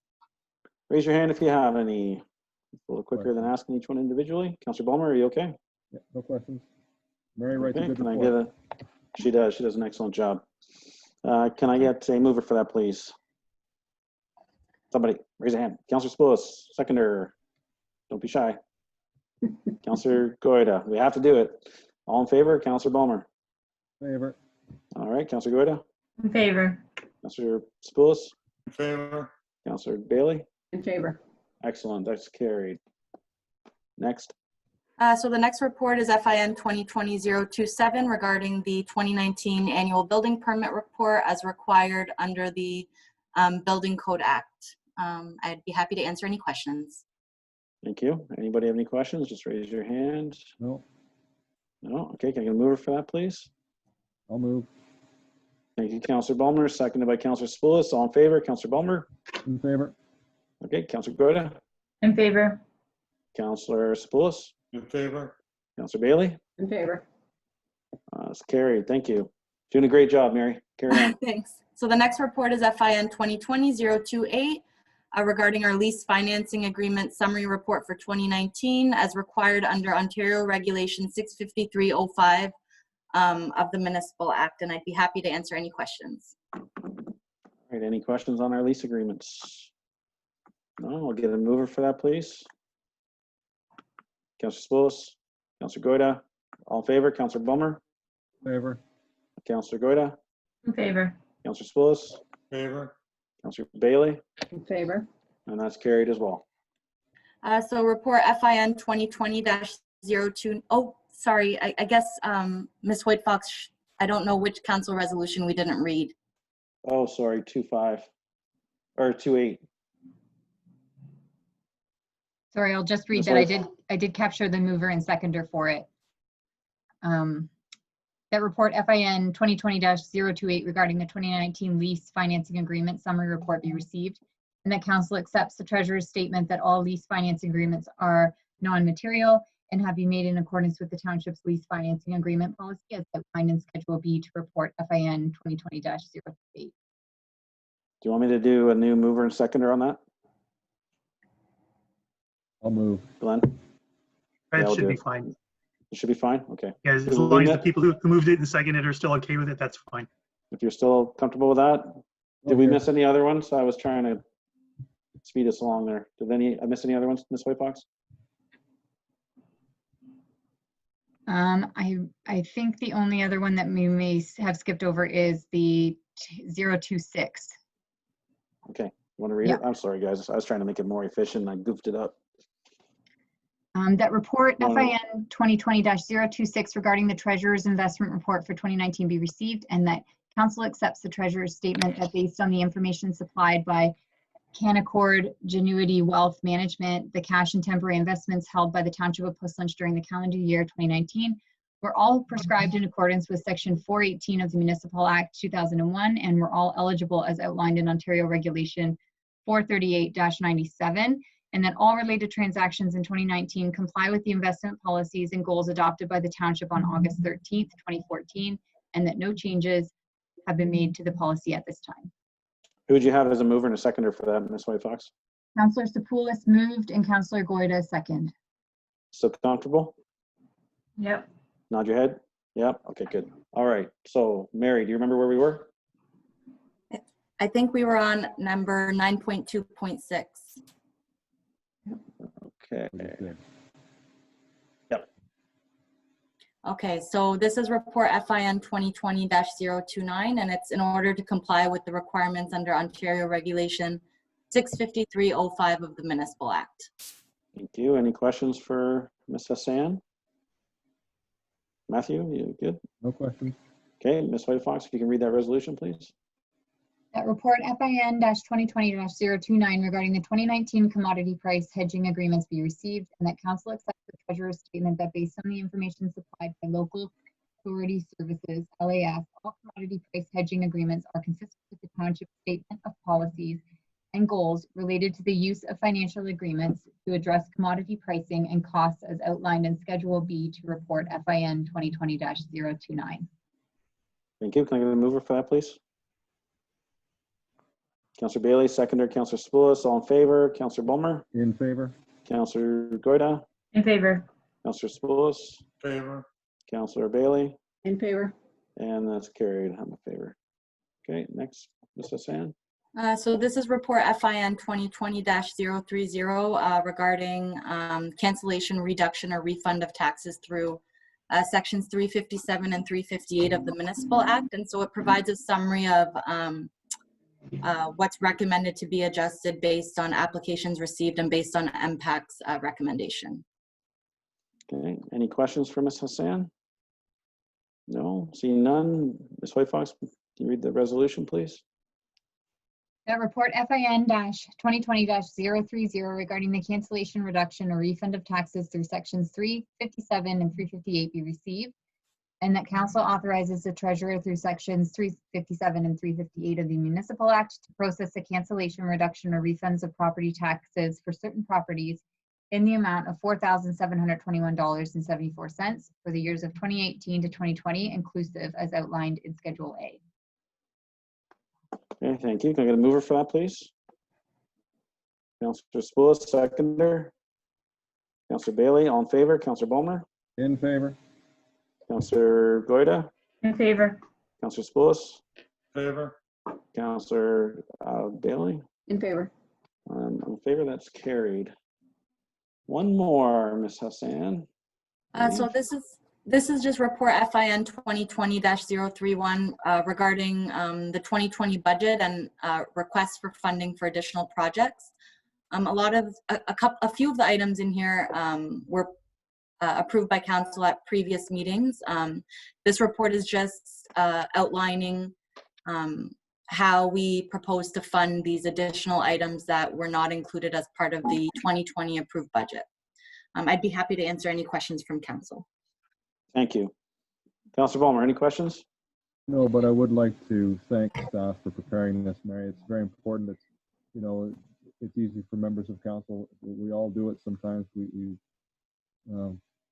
Things come up in between budgets, and it's important that we, you know, that we want to move ahead on those, but it's also important that we consolidate all the information so we know the total impact and figure out how we're going to pay for it. So thank you very much for pulling this together for us so we can see how we're going to pay for it, and it looks like we're going to be able to do it in a responsible manner. Okay. No problem. Councillor Goyda? Yeah, I would echo those same comments by Councillor Ballmer. I wanted to just mention that I didn't realize until reading this report that the Economic Development Department had agreed to fund the gift certificate initiative. So I was really pleased with that, and I'm very excited about that initiative. So thank you for that. And I did just have one question from our Director of Finance, and I apologize, Mary, for not asking this in advance. I just have a question about the funding for the additional projects. It indicates that the insurance surplus that was recognized was just under $67,000. And without the fuel tax, the fuel tanks, the additional projects are estimated at about 50,000 and change, which leaves about 16,000 remaining as the insurance surplus. And I'm just wondering if it makes any difference if we were to allocate that whole amount, or I guess the remaining amount, to the fuel tanks, and then only 58,000 would have to come from the asset management reserve, or is it just, does it all come out in the wash anyway, or is there a rationale for leaving some of that insurance surplus in a reserve? Councillor Goyda, that's a good question. I wanted to just simplify it by having it the full project funded by the Asset Management Discretionary Reserve, because it relates to the replacement of our current infrastructure.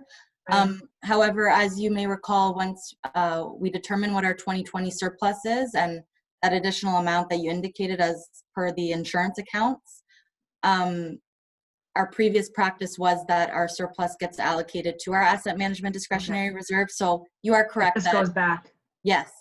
Okay, perfect. Thank you. No problem. Okay, Councillor Bailey?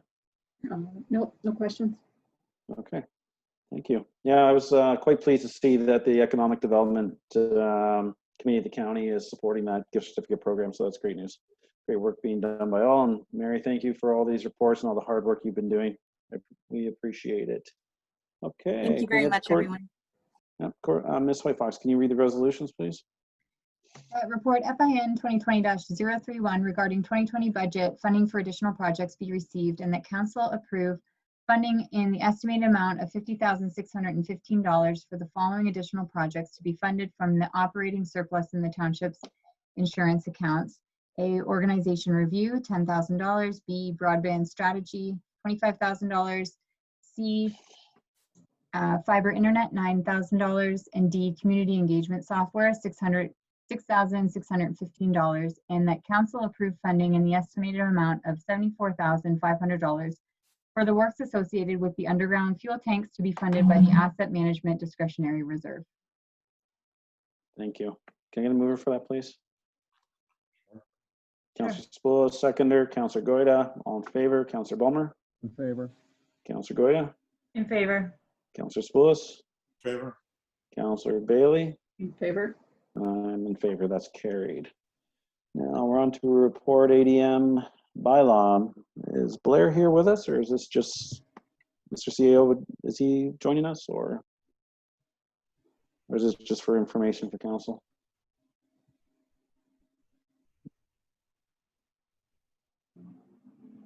Blair's not with us today. Maybe Courtney could speak to it. She's the author of this report. Sure. I don't know if there's a quick summary, and then we'll just open it to council. For sure. This is just our quarterly report that we've been providing.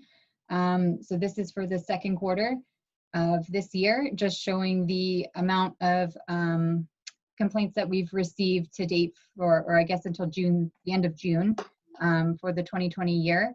And it breaks it down by type of complaint. And then you'll also note the number of files and the type of complaint that have been closed to date this year as well. Perfect. Thank you, Ms. White Fox. Any questions for Ms. White Fox on that one? Just raise your hand. Councillor Bulmer, you have anything? No questions. The only reason why I asked you specifically is because your video's off. I can't see you raise your hand. So, okay, can we get a mover for that, please? Thank you. Oh, Ms. White Fox, can you read the resolution? Yes, that report ADM 2020-023 regarding the second quarter bylaw enforcement update be received for information. Can you get a mover for that, please? Mr. Bulmer? I'll move. Okay, seconder, Councillor Spillis. All in favor, Mr. Bulmer? In favor. Councillor Goida? In favor. Councillor Spillis? Favor. Councillor Bailey? Yep, in favor. I'm in favor, that's carried. Okay, report ADM draft property standards bylaw. Who gets the pleasure to speak to that one? I'll speak to it first, and then Courtney's got a little bit to go over with you.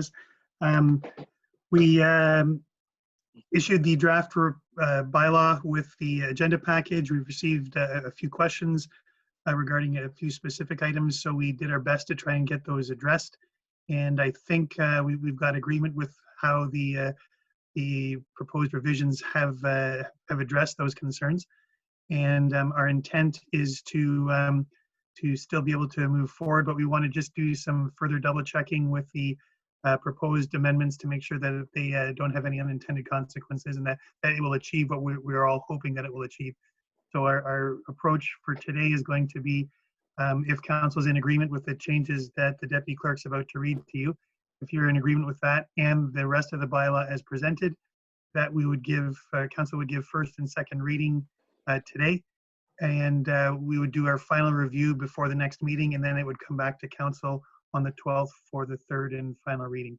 So that's all I had to add. Maybe Courtney, do you want to just go through the proposed changes, and then we could answer any other specific questions that might come up?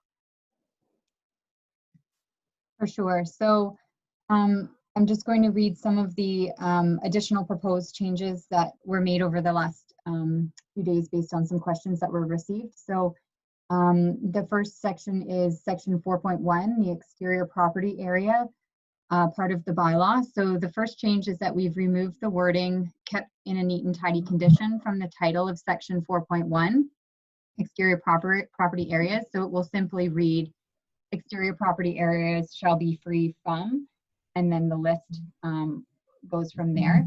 The second revision is that we are adding the following to section 4.1b. So it will read as follows: injurious insects, termites, rodents, vermin, and other pests in any condition that may promote infestation, except in a naturalized area and areas meeting the definition of agricultural use in accordance with section 1.5 and 1.6 of the bylaw. So the exception has been added to that section. The next revision is 4.1c. So again, we've added an exception to this section.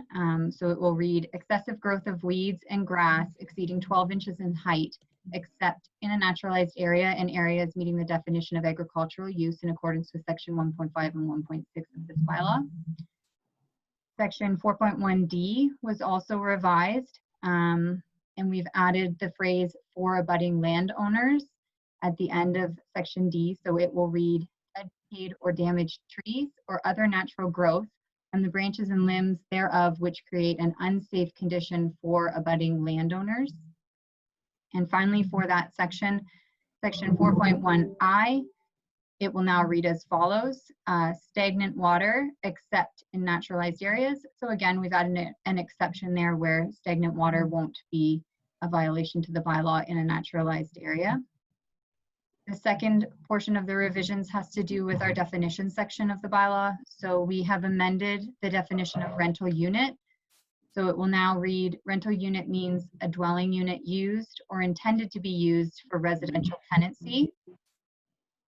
Based on that definition, we've added the definition of residential tenancy. which means the lease of residential premises for residential purposes.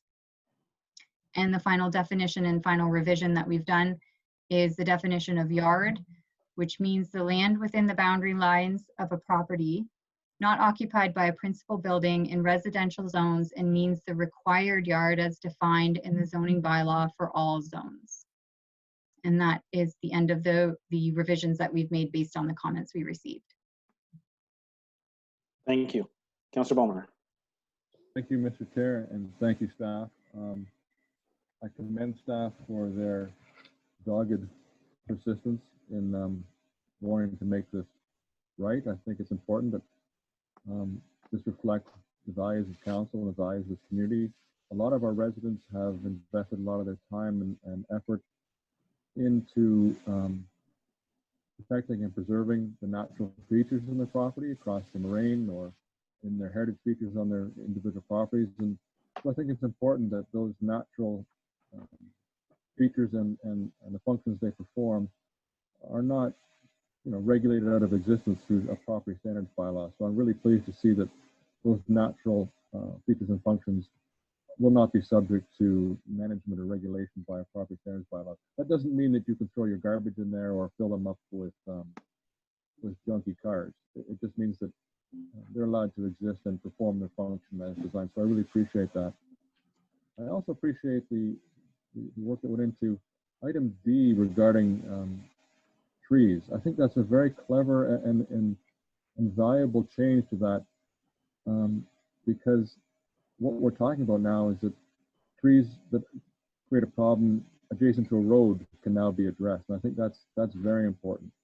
It's not uncommon in the township where you see a tree hanging over a road, and now through a property standards bylaw, you can ask for that tree to be fixed, to remove that hazard from the roadway. So I appreciate that. I think it's also important, we see the change in the definition to the rental unit definition. I think that's important because a lot of what drove the inclusion of the interior minimum maintenance standards into our property standards bylaw was a change of the Residential Tenancy Act of the province. Prior to that change, municipalities could choose to provide the enforcement of minimum maintenance standards for rental properties. But when the province required it to be transferred to municipalities, that transferred that responsibility to us. And it's so important then that our bylaw, clearly understands or clearly represents, accurately represents what is a residential tenancy. So they're not confused with a commercial tenancy, which is not subject to the Residential Tenancies Act, which also speaks to why it's so important to get the definition of a yard correct, because we want to make sure that if we're going to ask a landlord to take care of a yard for a tenant, that we define the yard in a manner that is appropriate for the residential tenancy, and not include the entire property. So I commend staff for thinking through all these changes and bringing them forward. And I wouldn't be surprised if we're going to see some minor tweaks after Blair gets a look at it, because he's the man who has to implement this on the ground, and it's only appropriate that the person who has to enforce it needs to be able to understand it and believe that it can work for him. So, thank you very much for bringing it to this date, and I look forward to seeing what we have on the 12th. Thank you, Councillor Ballmer. Councillor Goyda. Yes, thank you. I just wanted to first say a really big, huge thank you to all staff and also to Councillor Ballmer, who have spent quite a lot of time fine-tuning this over and over. And every time that a revision gets made, it gets better and better.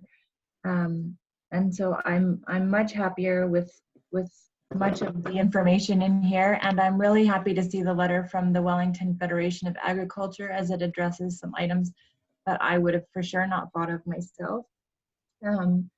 I just wanted to say that the definition that we have now for yard, I think is much more appropriate. I just would like to clarify that the way that it's written, it would mean that in a hamlet or in a plan of subdivision, that the entire property would be considered the yard. But in something like an agricultural zone, it would be the required yard as defined in the zoning bylaw only. So there's a defined space, and I think that's how I'm reading it. I just want to clarify that that is the intent of the way it's written. Yes, that is the intent, and that's one thing we are just going to confirm when we review it with our bylaw staff, but yes, that is the intent.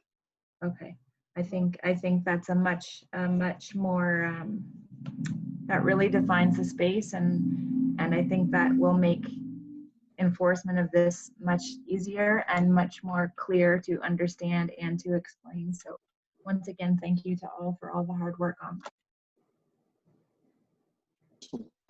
Okay, Councillor Spoulos. Yes, I'd like to echo Councillor Goyda's sentiment and thanking staff and Councillor Bulmer for working to make this document appropriate to our township, and hopefully we'll get through this in a couple meetings. Thank you.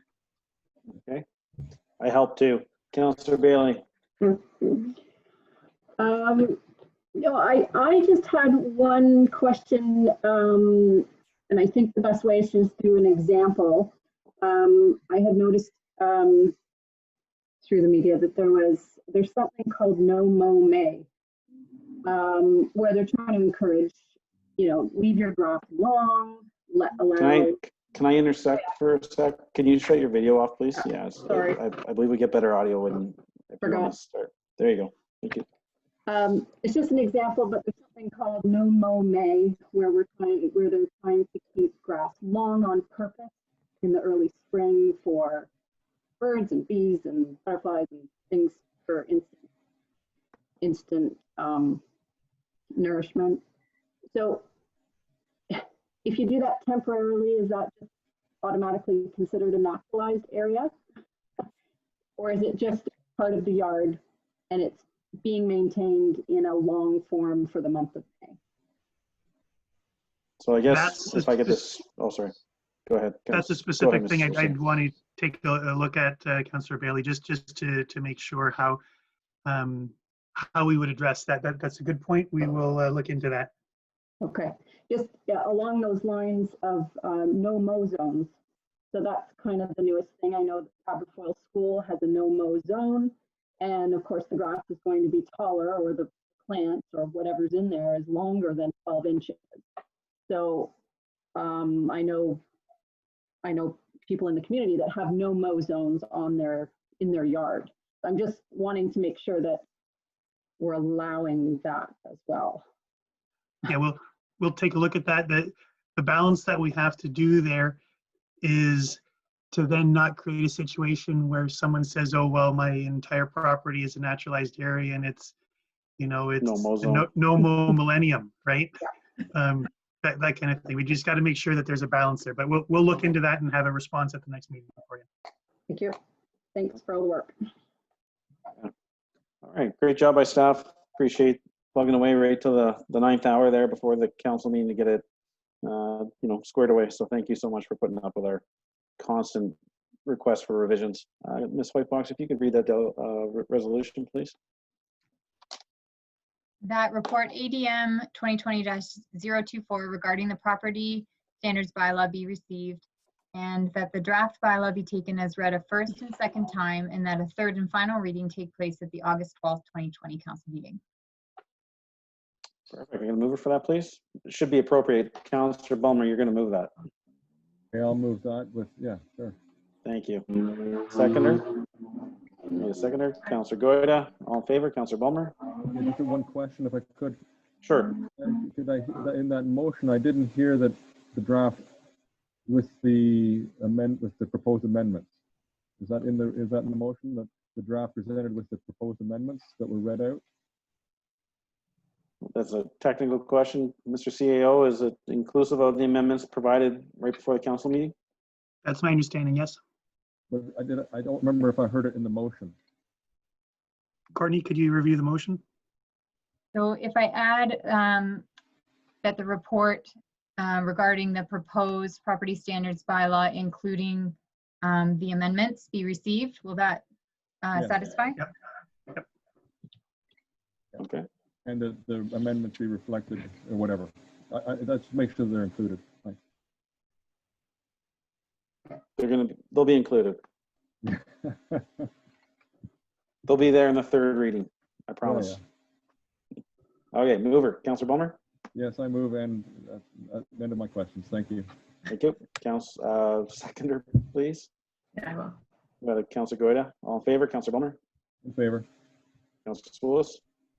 Favor? Sorry, Councillor Goida, I missed you. Okay. You guys, on my screen, you guys switched spots. It's Councillor okay. Goida In favor.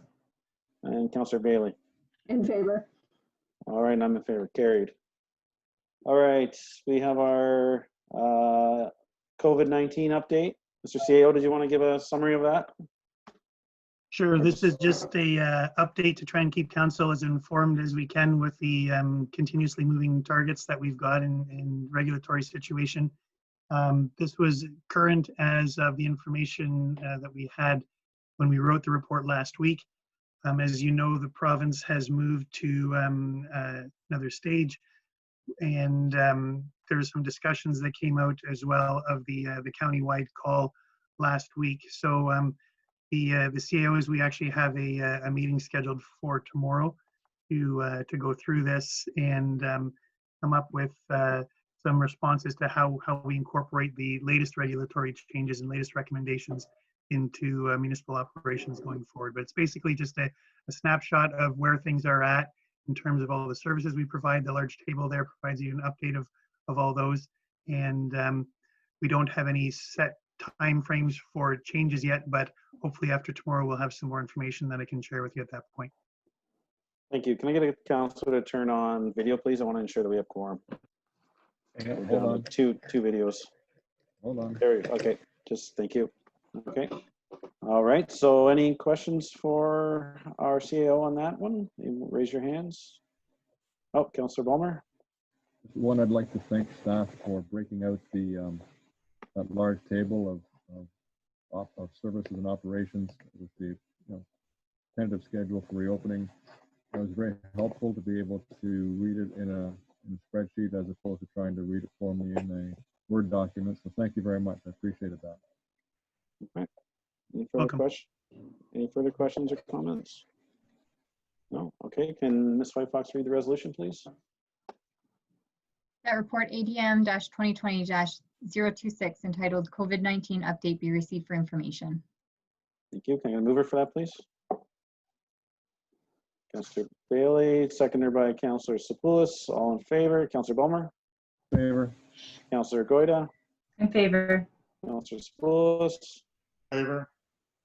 Councillor Bailey. In favor. I'm in favor. That's carried. And then we have the building monthly report. Any questions or comments for that one?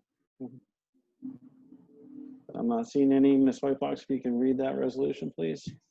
That report building-2020-007 with respect to the building department monthly update for June 2020 be received for information, and that council authorize the future building permit update reports be provided to council on a quarterly basis. Okay, mover for that. I will. Councillor Goida, seconder Councillor Spoulis. Last chance. Any questions or comments on that? I know I'm going a little quick. Okay, all in favor. Councillor Bulmer. Yes, in favor? Councillor Goida. In favor. Councillor Spoulis. In favor? Councillor Bailey. In favor. I'm in favor. That's carried. All right. Correspondence. Questions or comments on the Wellington County Council Resolution County Official Plan Review? Anybody have anything?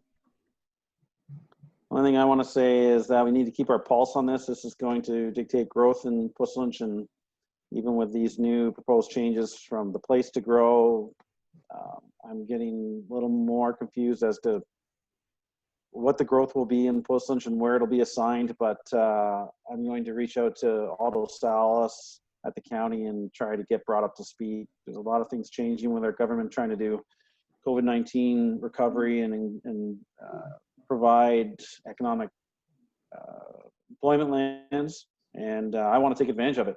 I want to see if we can get some lands around the 401 designated as employment lands with that MTO announcement, and lands around the Malpe area. So a lot going on, and we just got to make sure we're advocating the most we can for Puslinch for the appropriate growth where it belongs, and building our tax base. So that's all I have. If anybody has anything else on that.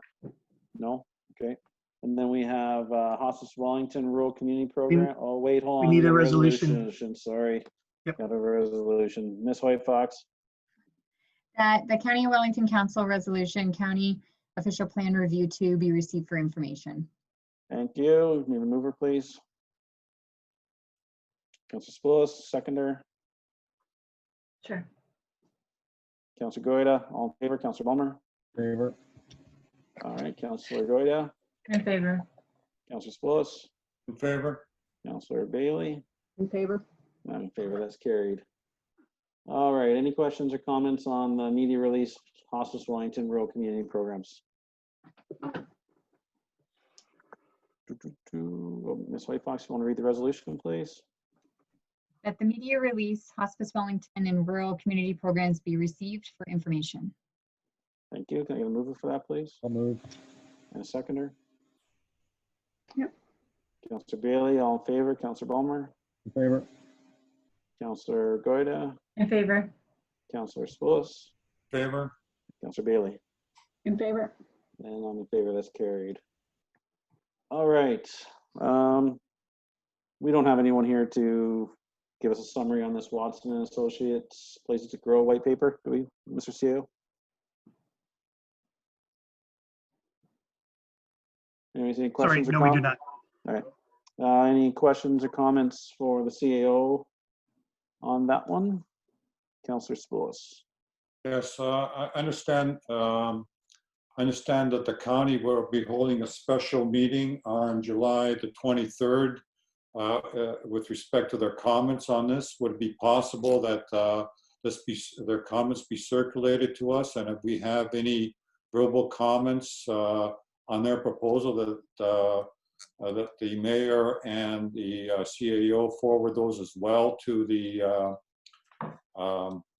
ministry? We can do that. Any other? Councilor Bulmer?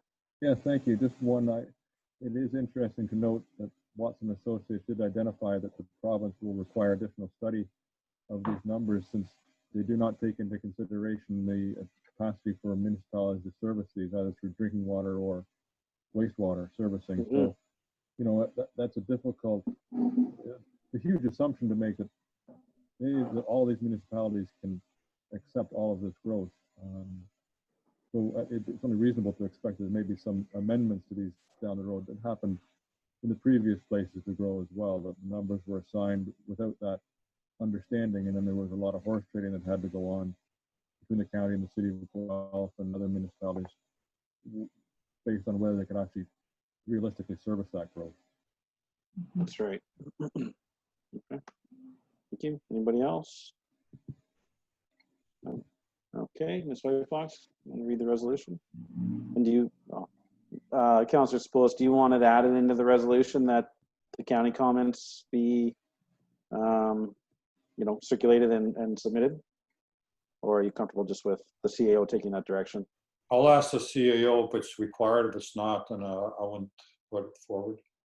I don't think there's a need for it in the resolution. We'll just make sure that we circulate the comments that we receive through the county. Okay, perfect. Ms. White Fox? The proposed amendments 1 to a place to grow white paper be received for information. Thank you. Can I get a mover, please? Councilor Bailey, I saw you move your arm. Councilor Spillis, seconder. All in favor? Councilor Bulmer? In favor? Councilor Goida? In favor. Councilor Spillis? In favor? Councilor Bailey? In favor? And I'm in favor. That's carried. All right. We have the Hamilton Conservation Authority Draft Management Plan. Any questions or comments on that one? Oh, okay. Can we get the resolution, please, Mr. White Fox? That the Hamilton Conservation Authority Draft Management Plans for Fletcher Creek be received for information. Thank you. Mover, please. Sure. Councilor Goida, seconder. Councilor Bailey, all in favor. Councilor Bulmer? In favor? All right. Councilor Goida? In favor. Councilor Spillis? In favor? And Councilor Bailey? In favor? Yeah, and I'm in favor. It's carried. All right. Council reports. And if I am not I think mistaken. there's one more item. Oh, gosh.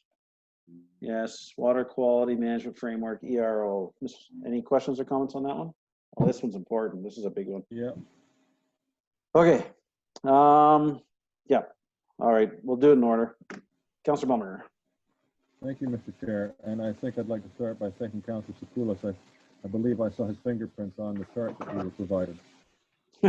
That's very helpful, and I certainly appreciate the extra work that he puts in to prepare those and sharing it with other members of council. I support everything he's put, but I would like to maybe speak to two of the points that he's made in his comments, maybe to enhance them slightly. Item number 1 regarding the prioritizing of municipal water taking or prioritizing of water taking. I'd like to maybe enhance the response to question number 3 in there, to point out that they're suggesting that municipal drinking water and municipal services have the highest priority. I would suggest that rural residents on private systems or on individual wells are of equal priority to people connected to a municipal drinking water system. I concur with Councilor Sakoulas' characterization that the needs of people need to come first and the environment. I'm glad the way he put that. The other piece I'd like to add in here under number 3 would be that I think we should also prioritize growth towards, or water taking towards, away from, I should say, maybe away from the full loss groundwater dependent systems that then dump that groundwater into the river. They take it from the ground, take it from wells and dump it into a river, as opposed to systems that are surface water based and they're essentially no loss or less loss. So it's less impact on the natural environment.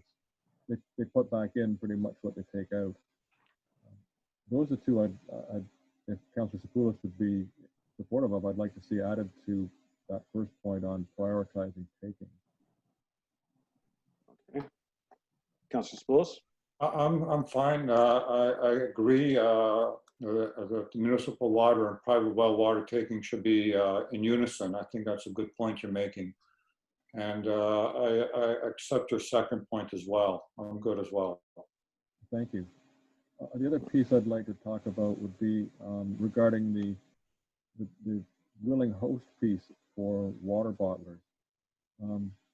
I certainly agree with your assertion that this should not be focused on one type of water taking to the exclusion of all others. So I was concerned when I saw it that the answer was yes, we agree with this, because in my mind it is no, I don't agree with it being singling out one user over the others. I think as you've indicated, it should, if there's going to be any willing host requirement, it should be applied.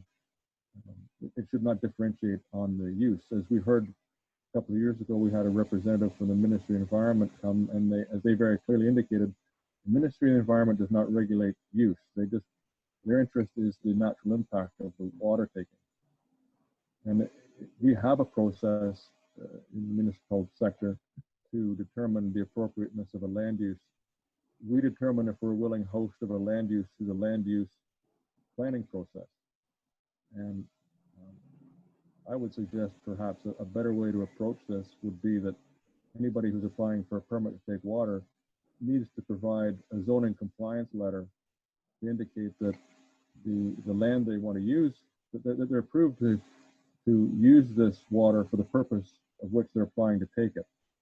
So they have to demonstrate they have the approved zoning to use the water they're pumping, which is a slightly different spin on the language they're using, but I think it's the same intent, because I believe land use planning processes is the right place to determine whether we're a willing host for a land use or not.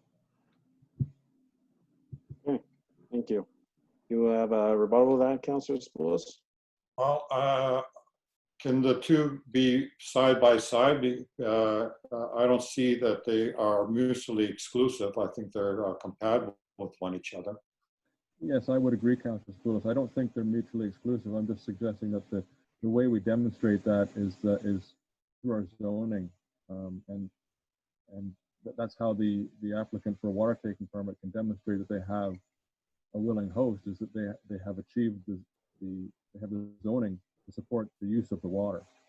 If they don't have zoning to support it, whatever the use is, what's the point in giving them a water taking permit? Well, I agree with you. So perhaps we can add a sentence in that this can be accomplished through validation that the appropriate zoning is in place for the intended use. Yes. Okay. And if you're okay, just instead of saying yes, we agree with it, I would prefer that I don't actually, we can leave that. Yes, as long as it's achieved through a different means. I just don't want them to see the word yes and drive on and don't read the rest of it. Okay. So you're suggesting I take out the word yes? Yeah, because I think, or I'd be open to some other suggestion that indicates first that we support the objective of demonstrating that the municipality approves of the land use, of the use. Because I think we're on the same page here. I just see a different way of achieving the same goal that is consistent with our actual goal. I'm fine, Councilor Blumer, with what you're suggesting. I think the best way of doing it is ask you provide the details to our deputy clerk, and she can incorporate them. Yeah, I just don't want to take away from, because I like the fact that you've included the other uses, so I don't want to lose sight of that either. Okay, fair enough. Thank you. Councillor Goyda. I would support, I know Councillor Balmer has spoken many times about the prioritizing of use for municipal water, that it somehow trumps private well water use. So I think that language is important in identifying that they should be considered as equal. And in terms of the discussion between Councillor Balmer and Councillor Sapoulis and the zoning to exemplify the willingness of the host through the planning, I would support that as well. I think those are important additions. Okay, thank you. Councillor Sapoulis, you want to speak of it? Oh, you're muted, Councillor Sapoulis.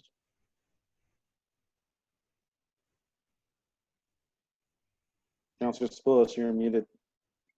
I'm amenable to any changes that the rest of council propose to make it a better document, and I would ask that you support forwarding this to the ministry.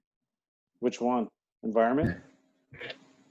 Whoever's issuing this.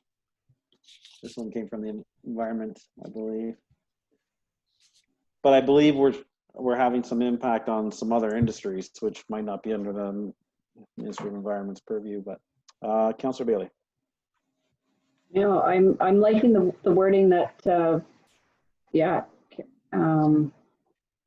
that you've got already in there. I don't think I have anything to add right now. Okay. I'm supportive of Councillor Sapoulis' wording, and but what I'm trying to understand is that our concern is that a municipal water system, say like our neighbor Guelph, we don't want their water taking to trump the needs of our rural individual private systems. So that's a concern, and so do we need wording in there to make sure that it's the host of the source has the veto right, not the host that's going to use it for a municipal water system? But and then are we answering? Are we addressing the issue of the veto right against water bottlers, or are we just muddying the water and saying that we want it just to be part of a zoning application component versus do we want the veto power against water bottlers, new water bottling companies? Is that what, are we answering that question? We're answering the question of should they require municipal agreement before they move forward? Okay. I just want to make sure that we're capturing all industry, and I believe that's what Councillor Ballmer is suggesting with putting it into the plan, the zoning component of it, is that they have to, you know, explain the use, and is that your intention, Councillor Ballmer? If I could, Mr. Chair, what I'm proposing is that we use the systems as they were designed to be used.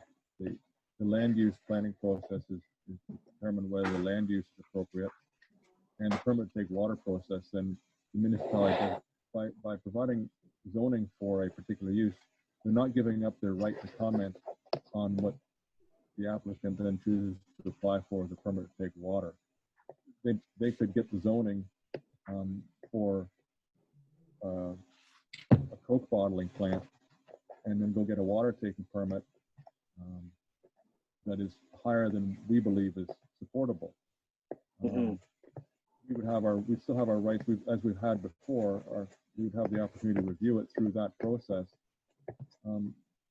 But that doesn't, the impacts on the natural environment from the water taking are separate from the impacts on municipal infrastructure such as roads for the land use. So I see a beverage bottling facility, the impacts of a beverage bottling facility, or even, for example, you know, a food storage facility. Maple Leaf Foods has a warehouse with a water taking permit. But a warehouse use does not necessarily always require a water taking permit. Right? The two processes can be separate, and the two impacts can be separate. And I think we need to look at them in through separate processes, so that if we have someone who's coming, for an example, let's say there was a fish farm, and the place was approved for a fish farm, and then someone wanted to get a water taking permit for water bottling, but it wasn't zoned for bottling water, they'd have to go and get that property zoned for an industrial bottling facility, and get that zoning compliance letter before they could submit their application for the permit to take water. They have to demonstrate that the land use is supported by the municipality. So you can't just turn a fish farm into a water bottling plant. Okay. Through the permit to take water process. All right. Right. Okay. Ms. White Fox, do you have that, or are you will you work it out with Councillor Ballmer and Councillor Spoulos? So I drafted that council's formal comments would be submitted to the ERO, and I'm wondering if we could just capture those after the meeting in a document to be submitted. Councillors comfortable with that? Are you referring to the document that was in that Word document? Yeah. I think your document, John, or Councillor Spoulos, sorry, where you've listed everything. I know that we have until, I believe, August 2nd to submit comments to the ERO on this? I believe it's August 2nd, yes. So my suggestion is to use that tabular form that I have outlined there and amend it to include Councillor Ballmer's comments. Yes, so if we could get Councillor Ballmer to forward his comments, we'll incorporate those and then send it back to you, Councillor Sapoulis, to make sure that that was your understanding as well. And then we could circulate that to all the council. Sounds good. Thank you. One further question, if I could, Mr. Chair, or to staff. Sure. Have we circulated this to our hydrogeologist for comment? If there's any changes in here that are of a technical nature as opposed to a, political or planning nature that need to be addressed. No, we have not submitted that to our hydrogeologist yet. We looked at council for direction if that's what you'd like us to do. I'd look to staff to see, is there anything in here? I guess the only question perhaps is a side question, but I'm struggling with the whole thing is, what is the technical rationale for singling out one particular land use? Yeah. Require this, but if we're going to take a slightly different approach, I think we've addressed it anyway. Okay. Oh, we lost you, Mr. CEO. So I just said okay. Oh, okay. Okay, any further questions or comments on that? No, Ms. Whitefox, you want to read the resolution? I don't see an asterisk beside that one, but I assume there's an asterisk for that one. Do we need a Yes. resolution for that one? Okay, That the Ontario's Water Quality Management Framework, ERO number 019-1340, be received, and that the Ontario's Water Quality Management Framework be forwarded to the township consultants for review and comment, and that council's formal comments be submitted to the Environmental Registry of Ontario, and that comments also be circulated to the Ministry of Environment, Conservation and Parks. okay. Are you comfortable? Need a mover for that, please? I have a question of Council Bowman. The hydrogeologist review, I don't think we should have them all review the entire blue lines reports and all that sort of thing. I think it should be very succinct. This is the document that the province has put out, and strictly limiting to that. If you And want staff? to, Does staff note that? Yep. Are we good then? So did we add into the motion that we're going to have the hydrogeologist? I'm sorry, I was reading my agenda there, but Yes, the only thing that she didn't say was that your comments would be submitted to staff and then circulated to Councillor Spoulos and then circulated to council, but I was. they're concerned going to about- go back and, My question was about John's point there, that about having the hydrogeologist look at it. I didn't hear that in the resolution that we were going to have them look at it anyway. And or is it in the resolution that we're going to have the hydrogeologist look at it? Yes, it is. And my concern was that I didn't want an open-ended. I just wanted just strictly confined to the ministry document. Yes, and I would concur with that. It's a lot of hard work has been put into this already, and if there's any red flags, it'd be great if he could identify them. and staff captured that. So they'll make sure that he just keeps this review to a certain scope. Yep. Okay. All right. So who was the mover? Councillor Spoulos? Sure, I'll move it. Thank you. Yeah, seconder. Councillor Balmer? Sure, thank you. Okay. All in favor? Councillor Balmer? In favor? Councillor Goida? In favor. Councillor Bailey? Yep, in favor. And I'm in favor, so that's carried. As well, Mr. Mayor. I thought I called your name. No. I'm in favor as well. I think, oh, sorry, Councillor. It was already carried. We had enough on record, everybody's. Okay. So council reports, Mr. CAO, do I have it correct? This is where mayor's updates come in and where council members have an opportunity to update council on community events and such, or any other Correct. committee events? Okay. All right, so I'll go first. I want to make an acknowledgement that CBM made a significant donation to the Morrison Park Nursing Home a couple of weeks ago. CBM was able to source approximately 1,095 masks, and I want to thank them for helping to protect some of our most vulnerable in our society. And everybody has read the news and knows what happens in our nursing homes if that terrible virus gets into them. And we're doing well. The community has rallied around Morrison Park Nursing Home along with CBM, and we thank them very much for that. Glenn and I had a meeting with Mayor Guthrie, teleconference meeting, where we just discussed Guelph's transportation master plan. It was just an introductory meeting as well to introduce Mayor Guthrie to our new CAO. He's not so new anymore. And we just reiterated our concern with the Clare Maltby expansion, 50,000 residents going to be living there, that we want to start directing traffic towards the Hanlon and not down through our village of Aberfoyle. And coincidentally, here we have, potentially the Morrison bypass going forward, which will build our case at the county for converting or returning Aberfoyle to a hamlet.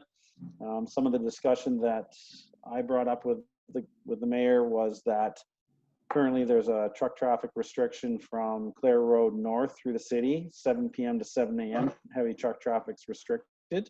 that's because it's a residential community with obviously a mix of commercial. And I said, you know, your industrial traffic can come across Clare and head south 24 hours of the day.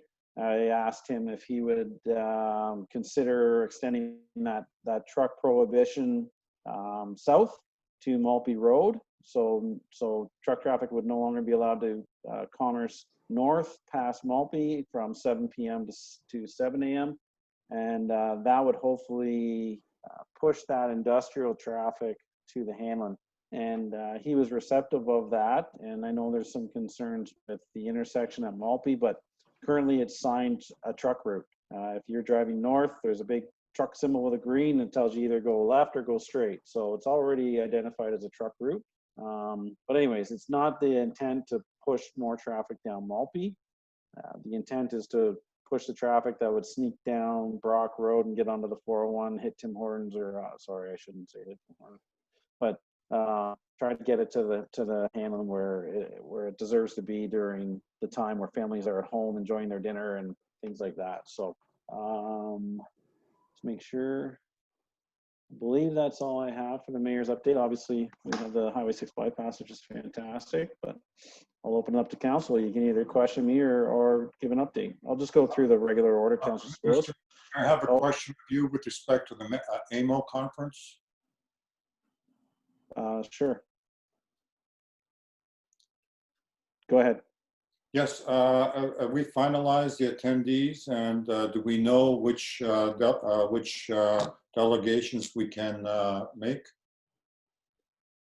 From my understanding, the confirmation of delegations will come out August 10th. And then the attendees was your individual decision as to whether you wanted the township to incur the costs to have you delegate for or attend the conference. But maybe Mr. CAO or Ms. Hoyfox could add some more clarification. I can tell you that we've received confirmation from AMO that they've received our requests, and they would let us know in due course when which delegation requests, if any, were approved.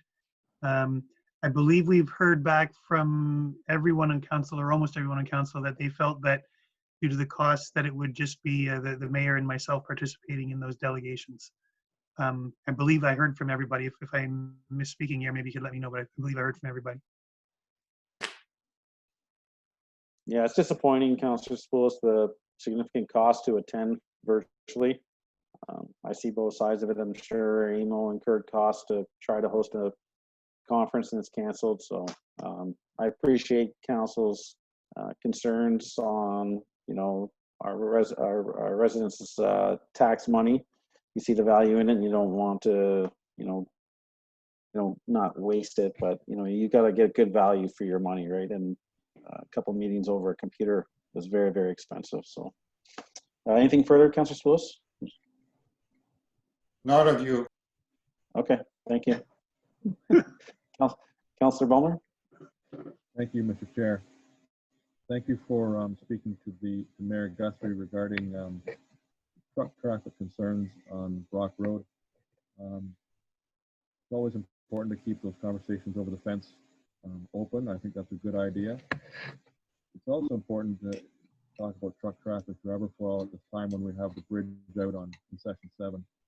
Residents in Aberfoyle, after all, are experiencing additional truck traffic as the area getting from feeder pits across the township is forced to go through Aberfoyle to get to processing sites. So our residents in Aberfoyle are experiencing higher levels of truck traffic simply because we've got a bridge out. So anything we can do to offset that, directing trucks towards the Hanlon instead of Brock Road is certainly a benefit to them. So thank you very much.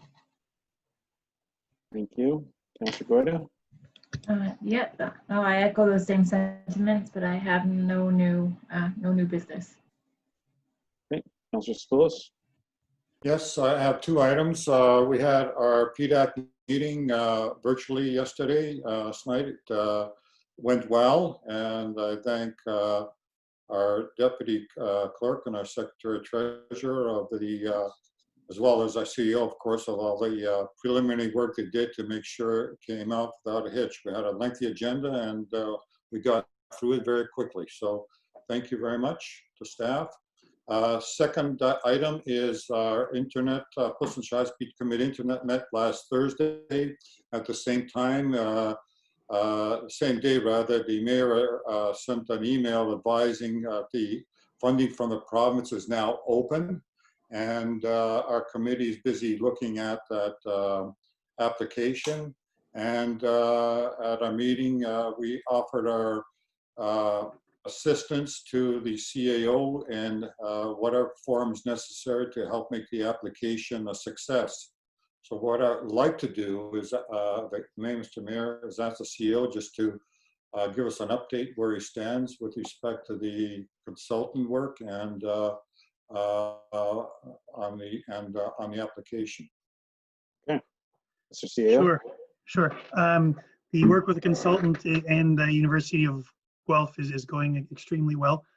Basically, where we're at is there's a good map that has been prepared of the existing infrastructure as to where it is located and what areas are serviced and which areas are unserviced in terms of the quality of the service that they're getting. So that's going quite well. We've had virtual meetings with all of the major players and some new players in the area to see it, to basically get introduced to them, to gauge their level of interest in expanding, and getting some very positive feedback on that. The work is progressing quite well. I'm pretty impressed with the work that Clear Cable is doing for us. I have another update with them tomorrow, so I'll get some more information there. And I've been told that there's some very positive information going to be available tomorrow for me, so that's good.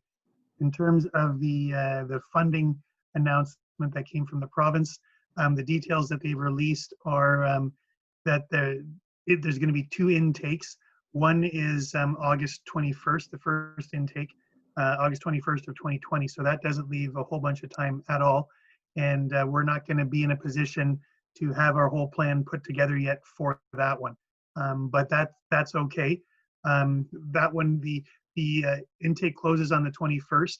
And considering the amount of detail that they want, we're not going to have that ready for the 21st. But their second intake is going to be in April, so in the spring, and approval of the April submissions would be in the summer of next year. So that's more in line with what our time frame is under our project anyways. So looks like our application with the cooperation of Clear Cable, University of Guelph, and the Internet Committee will be going to the April submission. Thank you. That's all I have, Mr. Mayor. Okay. Thank you, Councillor Spillis. Councillor Bailey. Just turn my video off. Yeah, I've had a couple meetings. One, not a lot to report on, but with the Puslan Play group, we tried to do a social distance meeting. They just wanted to sort of fill me in that they were still trying to do some minor fundraising for the lake, and that they will be putting in a grant application coming up. What I wanted to share was with the Climate Change Committee that's at the county level, they're putting out some surveys. So the first survey, you might have seen this in the Wellington Advertiser, is for farmers in the county. It's just about climate action and about emissions and what they're doing on farms. It takes about 8 minutes to complete. It is online, but there will be hard copies available if people are interested in it. There will also be some surveys coming out for residents and businesses on July 20th. So I think that will also go in the advertiser. And all of the surveys are due back at the end of August. So that's just going to help them gather some data to be able to move forward with the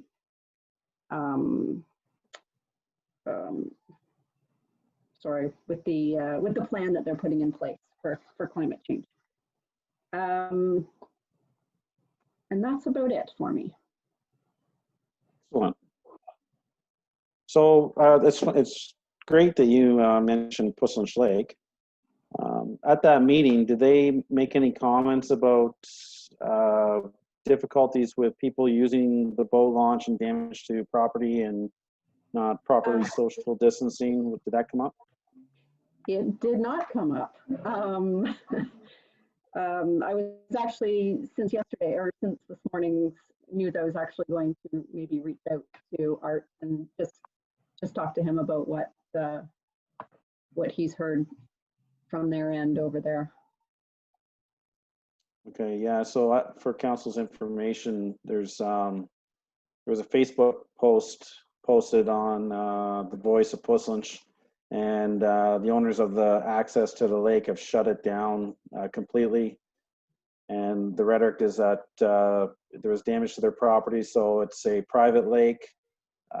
They're not allowing access to the public anymore, and it created a firestorm of comments. So I'm disappointed to hear that. I feel that a component of the grant funding that the Councillor Bailey just mentioned is that, you know, residents have access to that lake. And so it's unfortunate that whoever was doing the damage to the property, you know, a few bad people ruin it for everyone. But it's also disappointing that there wasn't some sort of mediation or something that could have been done to try to, you know, maybe educate people that this is private land, please respect it, or, you know, or at least restrict it just to strictly Puslinch residents. You show some ID, I don't know. But so unfortunately, access to Puslinch Lake is no longer available to Puslinch residents. I also just remembered that last Friday was our first week of green bin collection in the township of Puslinch. And I hope that everybody participated. I think it's a fantastic program. I can't believe I sit on the solid waste committee and I forgot to mention this. And I did notice that some residents are still placing their garbage on the other side of the road from their driveway. And this is a reminder that you can now place your garbage and recycling on both sides or either side of the road, whatever side of the road your driveway is on, that's where your recycling and garbage is placed. That green bin is weekly, recycling is weekly, and then your yellow bags will be picked up bi-weekly. There's also an app that you can download. It's excellent. It's called Recycle Coach, and it'll give you a notification that, hey, put your garbage out by 7 a.m. It's recycle day. It's green bin day. So I hope the uptake on the app is going to be received well, and I hope people will participate in the green bin program. It is more than just a compost in the back.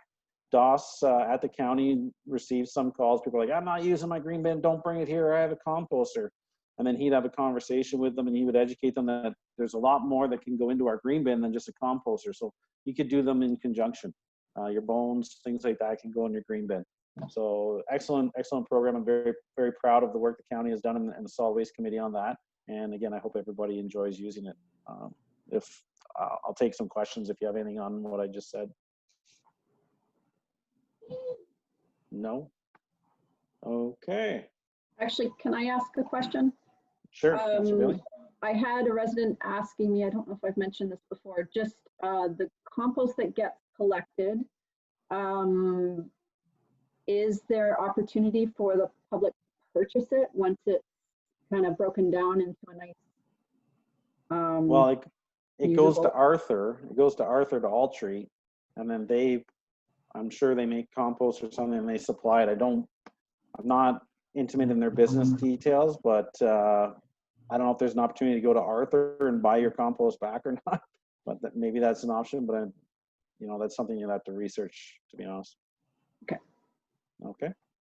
Anything else? No? Okay. All right. Bylaws, Ms. White Fox. The resolution there? That the following bylaw 2020-010 being a bylaw prescribing standards for the maintenance and occupancy of property be taken as read a first and second time. Thank you. Can I get a mover for that, please? I'll move. Thank you, Councillor Bulmer. Seconder, Councillor Goyda, I saw you raise your hand. All in favor, Councillor Bulmer? Just again, my question is, could we include in here the notice about the and the amendments as discussed at today's council meeting? Ms. White Fox? The motion doesn't include the discussed amendment. Mr. Mayor, if I may. Yes, sir. Yes, sir. The consolidated agenda includes a version of the document that has all these changes listed. Oh, excellent. Okay. So There you I go. don't think it's necessary to advise on those. That's Thank you. correct. I didn't have a There you chance to read the consolidated agenda. Thank you.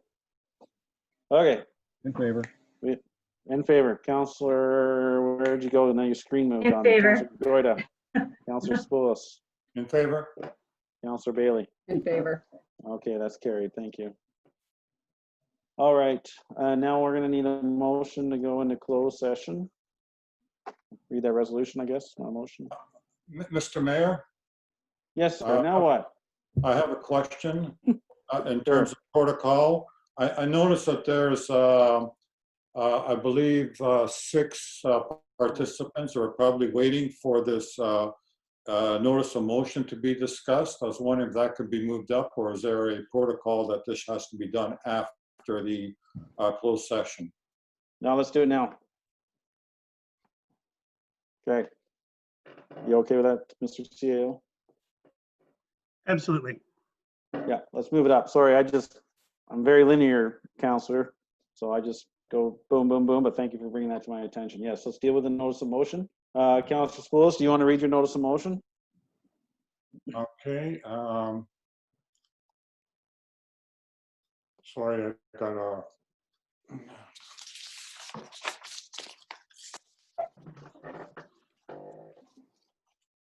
Okay, I'll read it and I'll turn off my video.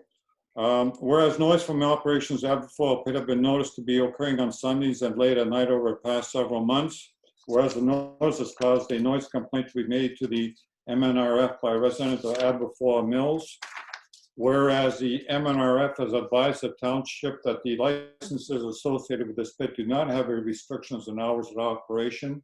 Be it resolved that staff be requested to obtain the hours of operation noise level restrictions for nearby gravel pits, including those south of the 401, and that the MNRF be requested to add hours of operation and noise level restrictions to the Aberfoyle pit site plan similar to those of other gravel pits.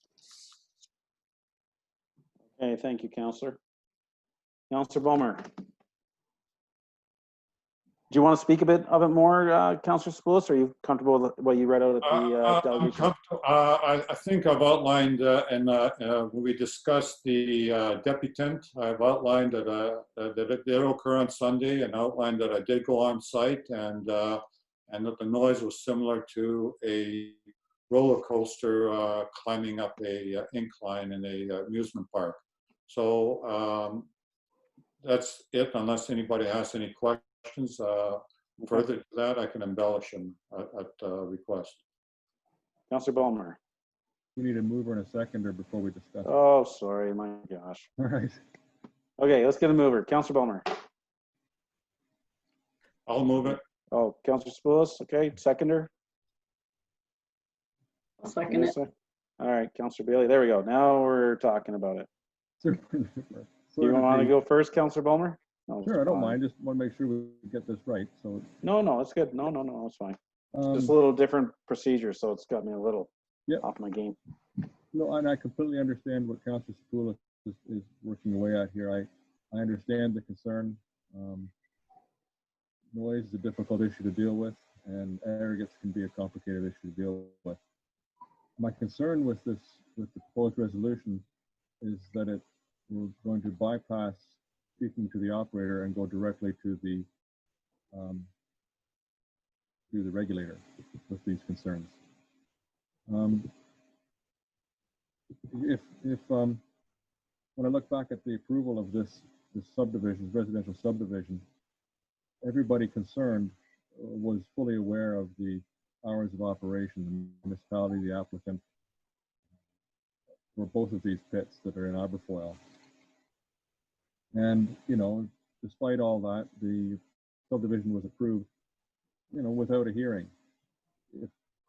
I think if the operators of those pits had have got a sense that after approving the subdivision, we would then be going and speaking to the MNR to have their hours of operation amended after approving the subdivision, they might have wanted to appeal that plan of subdivision or that development, which would have led us into an expensive and lengthy hearing.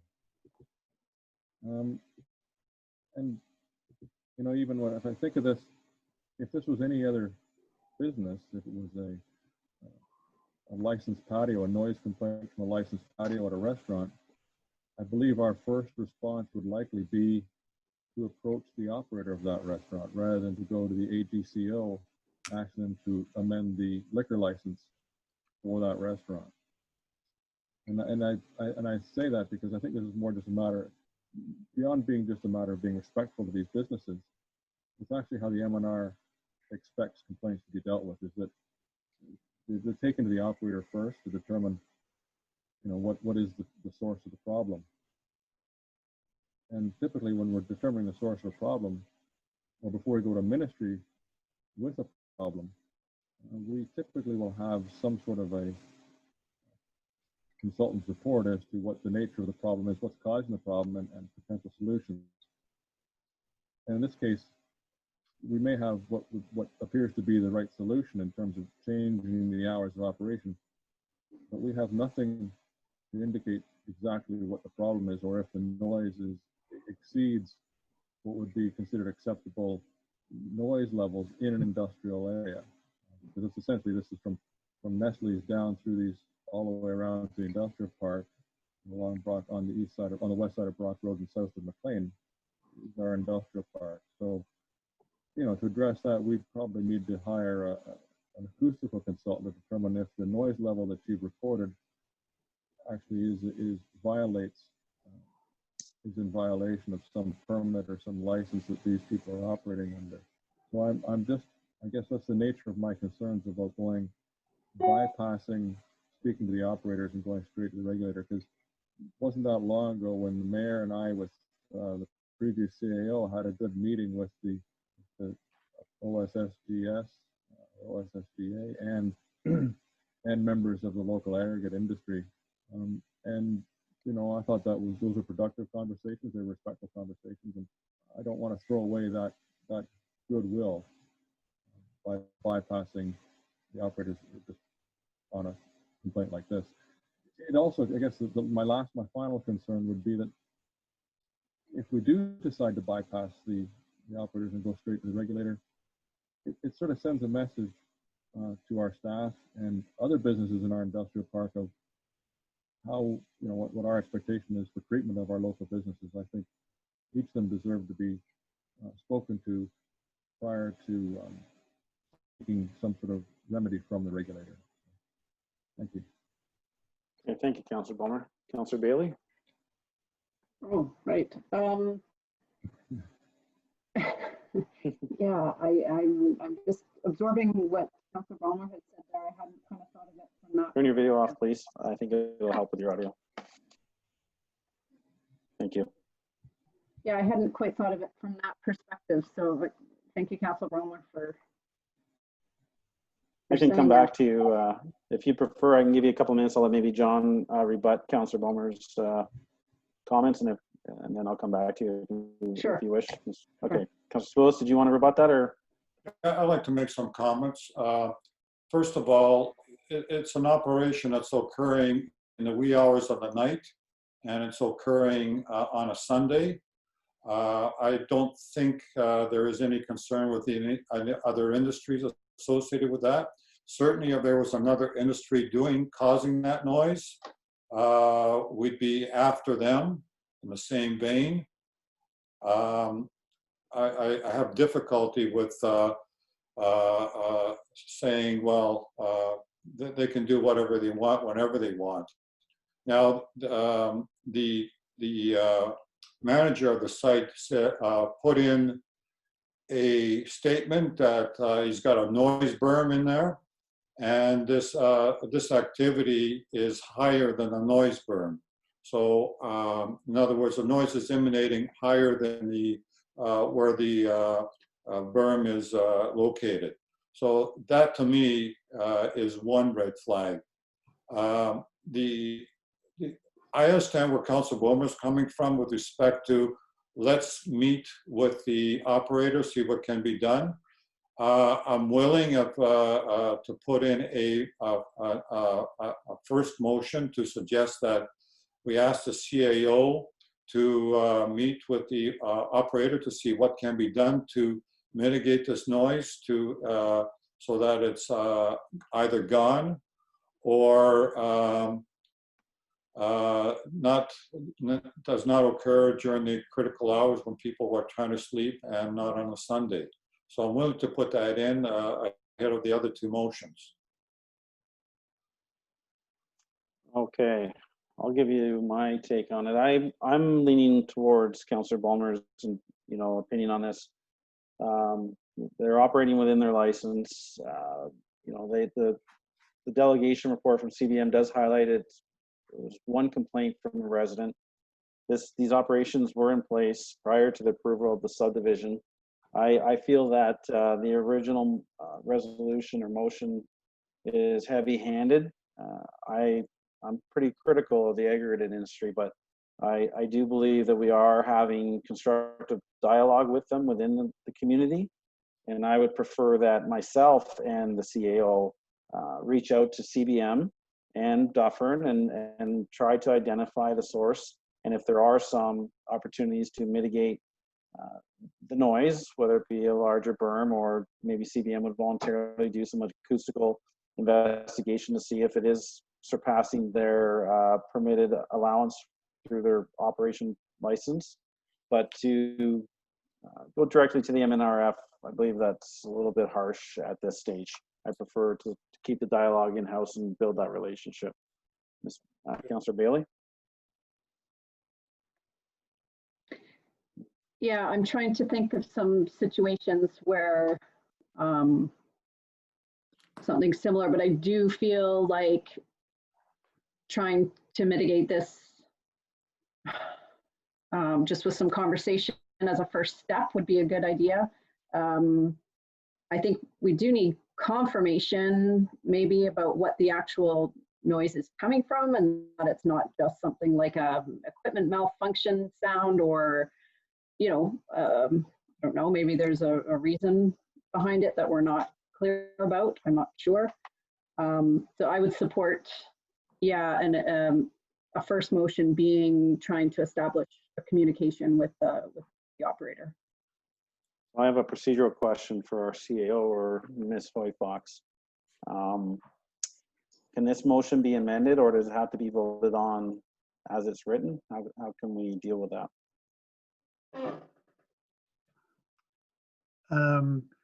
One suggestion to approach this might be to simply table that motion and somebody proposes a new one to do the other course of action that you would like to take, and then this one would just stay tabled until such time as you vote on it to remove it because it's been resolved after meeting with CBM, or if that course of action doesn't work out, then you can implement what it says. But basically, if you table it, it just pauses it for now, and then you can put another motion in place.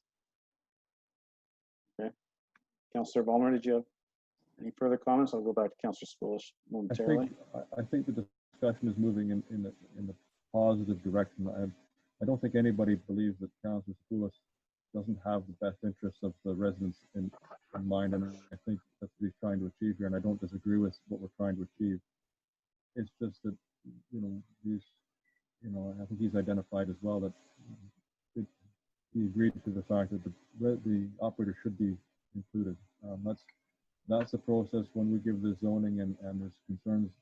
When I get a phone call from a resident about a gravel pit, the first thing I suggest they do is that they make sure the MNR is aware of the complaint. And so I think it's only fair that should be our first step as well. Or I should say, that they speak to the operator before they make a complaint. And I think that should be our first step as well, is that we speak to the operators. It doesn't mean that we're going to get the resolution there, but we can at least understand what the issue is. And then if we want to make an appeal to the Ministry of Natural Resources, the MNRF, and hire an acoustical consultant to bolster our case that the noise being produced is in fact from that source, and it is of a level that exceeds what is reasonable at Brock Road or in that area, then I think we should approach it that way. We dealt with the similar situation with the compressors at the York. There were concerns from neighbors about noise, whether they were satisfactorily resolved or not.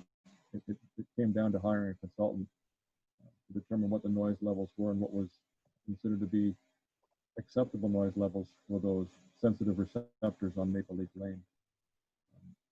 So I think it's only fair that we go down a similar path here and be able to quantify the impact so that we have something substantial to take to the M&R, because I doubt that whether it's under the M&R license or they have a certificate of approval from the Ministry of Environment, there must be some limit somewhere, whether there's a limit over the time of day or day of the week or not. There are noise limits that possibly could be applied and enforced. So we need to quantify those so that when we do go to the ministry, we have some credibility. And I think that's a process we need to enter, as opposed to just asking them to change the hours of operation without any evidence. I'd rather have a strong case and be successful than just ask the question to say we asked the question. Okay. Councillor Spillis? Yes. First of all, Mr. Mayor, Dufferin aggregate is not a concern. It's the CBM plant, and it's the actual operation of the conveyor belt that moves the aggregate from a lower level to the top of the pile is a concern. I don't know if you recall a meeting earlier, Councillor Bulmer. We did ask the Ministry of Natural Resources and Forestry whether or not there was any hours of operation. No, there was not. So my suspicion is whenever this pit came into place, there wasn't anybody nearby. And the subsequent pits, I'm sure, have restrictions because they came in when the township was being more developed. So that's my two rebuttal points to your comment. I certainly can accept what the CEO is saying. Let's have a pause, take the motion I had, put it on the side, and tabled another motion where we asked the mayor and the CEO to meet with the operator of the Macmillan pit to see what can be done to mitigate the noise outside of the hours of normal sleeping and Sundays. Mr. CEO, what's the process for tabling it? Does the member that proposed the notice of motion just table it himself and then we get another notice of motion? Do we have, I know he brought his motion forward. Has there been a mover or seconder yet for the discussion? Yeah, Okay. It was Councillor Balmer was the mover and Councillor Bailey was the seconder. Okay. There's different ways of doing it, but what I would suggest maybe is if the mover and seconder agree to just simply table it, we will just record it and reflect it that way in the minutes, and then someone else could put forward a motion to do the course of action that you just mentioned. That'd be my suggestion. I believe it was Councillor Sakoulis and Councillor Bailey. For the mover? Oh, okay.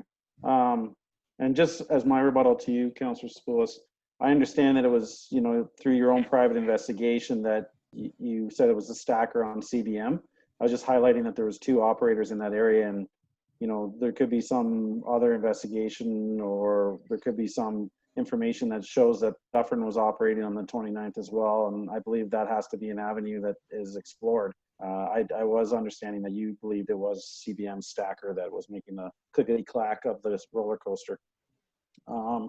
Okay, so Councillor Spillis, let's just confirm that you're comfortable with tabling your resolution, and then we'll make sure that the mover or the seconder, Councillor, I'm not asking her right now, the seconder is in favor with tabling the resolution. Now, we did deal with this delegation. I mean, Mr.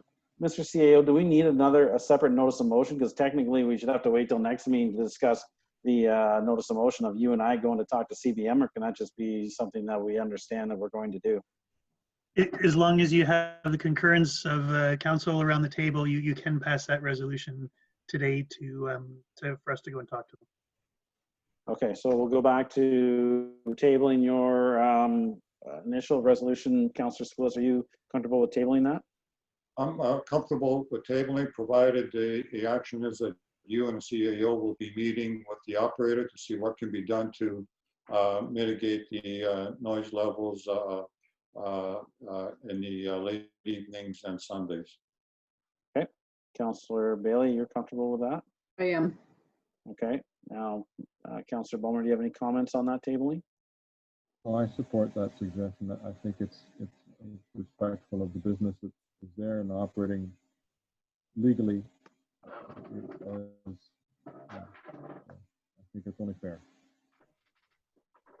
Okay, thank you. Do we need a vote on that? Mr. CO? Yes, that would Okay, be a new so- motion, and then you need a mover and seconder. No, do we need a vote on the tabling? Because the mover and the Oh, seconder no. are, okay. And then the new motion, which is from Councillor Sapoulis, is that that the mayor and the CEO contact the aggregate producer and explore mitigation means to the noise emissions during Sundays and what was the other term you used? Sundays and Late evenings. late evenings. So can I get a second? Overnight. Sorry, Councillor Spillis, you were broken up a little bit. Sorry, and late evenings. In other Essentially- words, Sundays and past 8 o'clock, if you want to put it that way. Okay. Can I get a seconder for that? Councillor Ballmer? Councillor I'll Bailey, you want to it second for that? discussion or Okay. whatever. Yeah. Okay, Yeah, so we'll okay. second that for discussion. Thank you. All right, discussion. Councillor Ballmer. Yeah, just so that I want to make sure that this includes both operators, because both, if we're concerned about it, I think we need to have discussion with both, because either have this opportunity and I think they should both be included. And because after all, you know, these things may have been approved 50 years ago, and perhaps the business models have changed, and both should be included in the discussion. I can remember a day when there used to be a very large concrete batching plant on the Dufferin site, and it's no longer there. So things change, needs change, and I think it's certainly worthwhile discussing with both operators. I agree. Councillor Bailey. Yep, no, I agree. I have no further comments. Okay, Councillor Spillis, are you comfortable with adding Dufferin, which is kind of what I was hinting at earlier? They weren't the cause of the problem, but if you wish to add Dufferin, that's fine. It's clearly McMillan Pit is the issue, but I'm comfortable adding Dufferin if you wish. Okay, so we're good there. All in favor? Councillor Ballmer. Do you have a comment again, Councillor Bailey? I just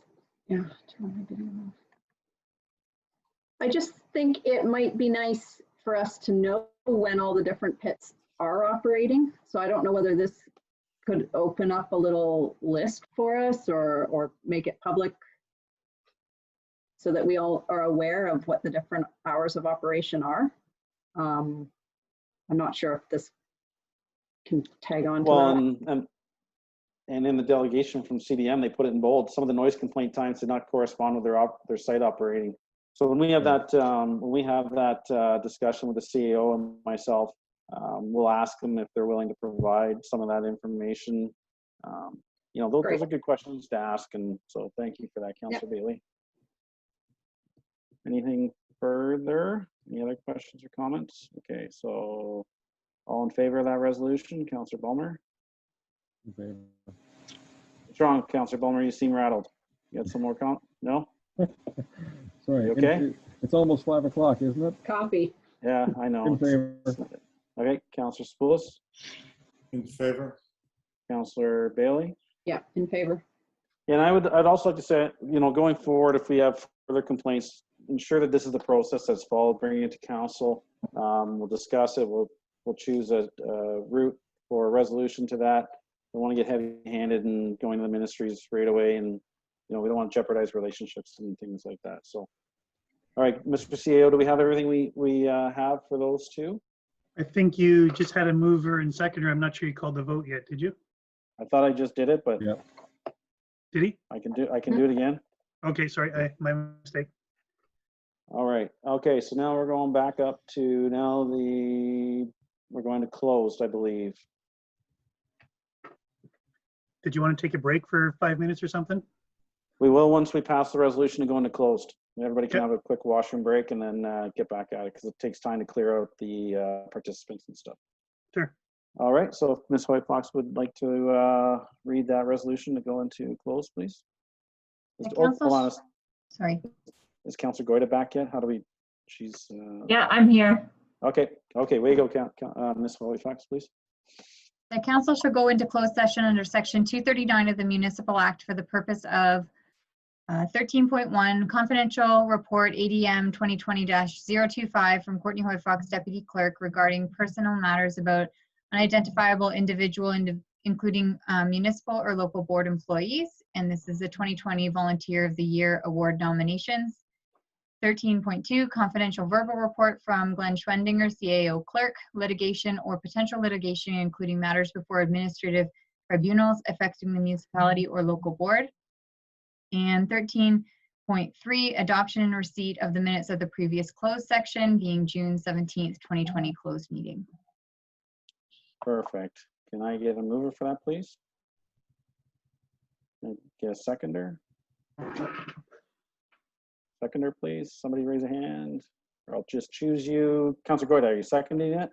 Sure. Thank you. All in favor? Councilor Ballmer, In favor. Councilor Goyda, Councilor Spoulos, In favor? Councilor Bailey. Favor. All right. Thank you, everyone that attended virtually in the gallery. We appreciate everything you do too in the community. Have a great day. There we go, Ms. White Fox, if you can read that resolution, please. That council resume into open session at 6:07 p.m. Okay, can I get a mover for that, please? I'll move it. Councilor Spoulos, seconder. Councilor Bailey, all in favor. Councilor Ballmer, In favor. Councilor Goyda, Favor. Councilor Spoulos, Favor? and Councilor Bailey. In favor. All right, I'm in favor, so that's carried. All right. Any business arising out of the closed session? Nope. All right. No, any new business? Not seeing any. Announcements, we did the Highway 6 bypass. Does anybody else have any announcements? No? I have one. I received a notice that unfortunately the owners of the boat launch have been apparently threatened in their families, so they've removed the close signs from the boat launch, and I feel deeply for that family. The social media people treat you very poorly, and that's unfortunate. So she's dealing with it, and there's threats. I recommended contacting the OPP.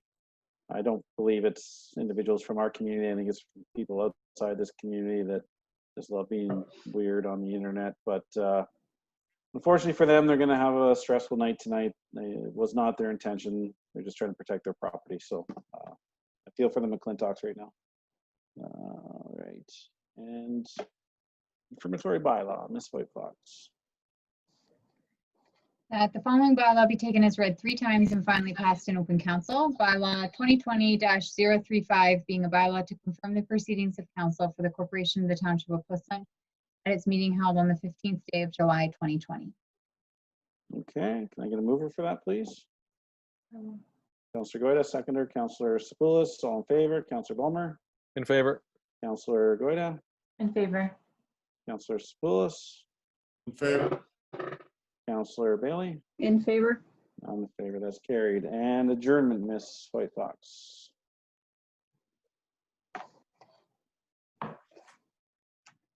Need a resolution? Yes. Yep. The council hereby adjourns at 6:09 p.m. Mover, please. Councilor Bailey. Yeah. Seconder, Councilor Ballmer. All in favor. Councilor Ballmer. Favor. Counselor Goida, In favor. Counselor Spillis, Favor. Counselor Bailey, In favor. and I'm in favor. So we are adjourned. Thank you, everyone in the long haul. Great work. Thank Lots you, of great Chief. discussion. Thank you, Hopefully John. we- Yeah, thanks, John. Anytime. Good work. Thank you, Jess.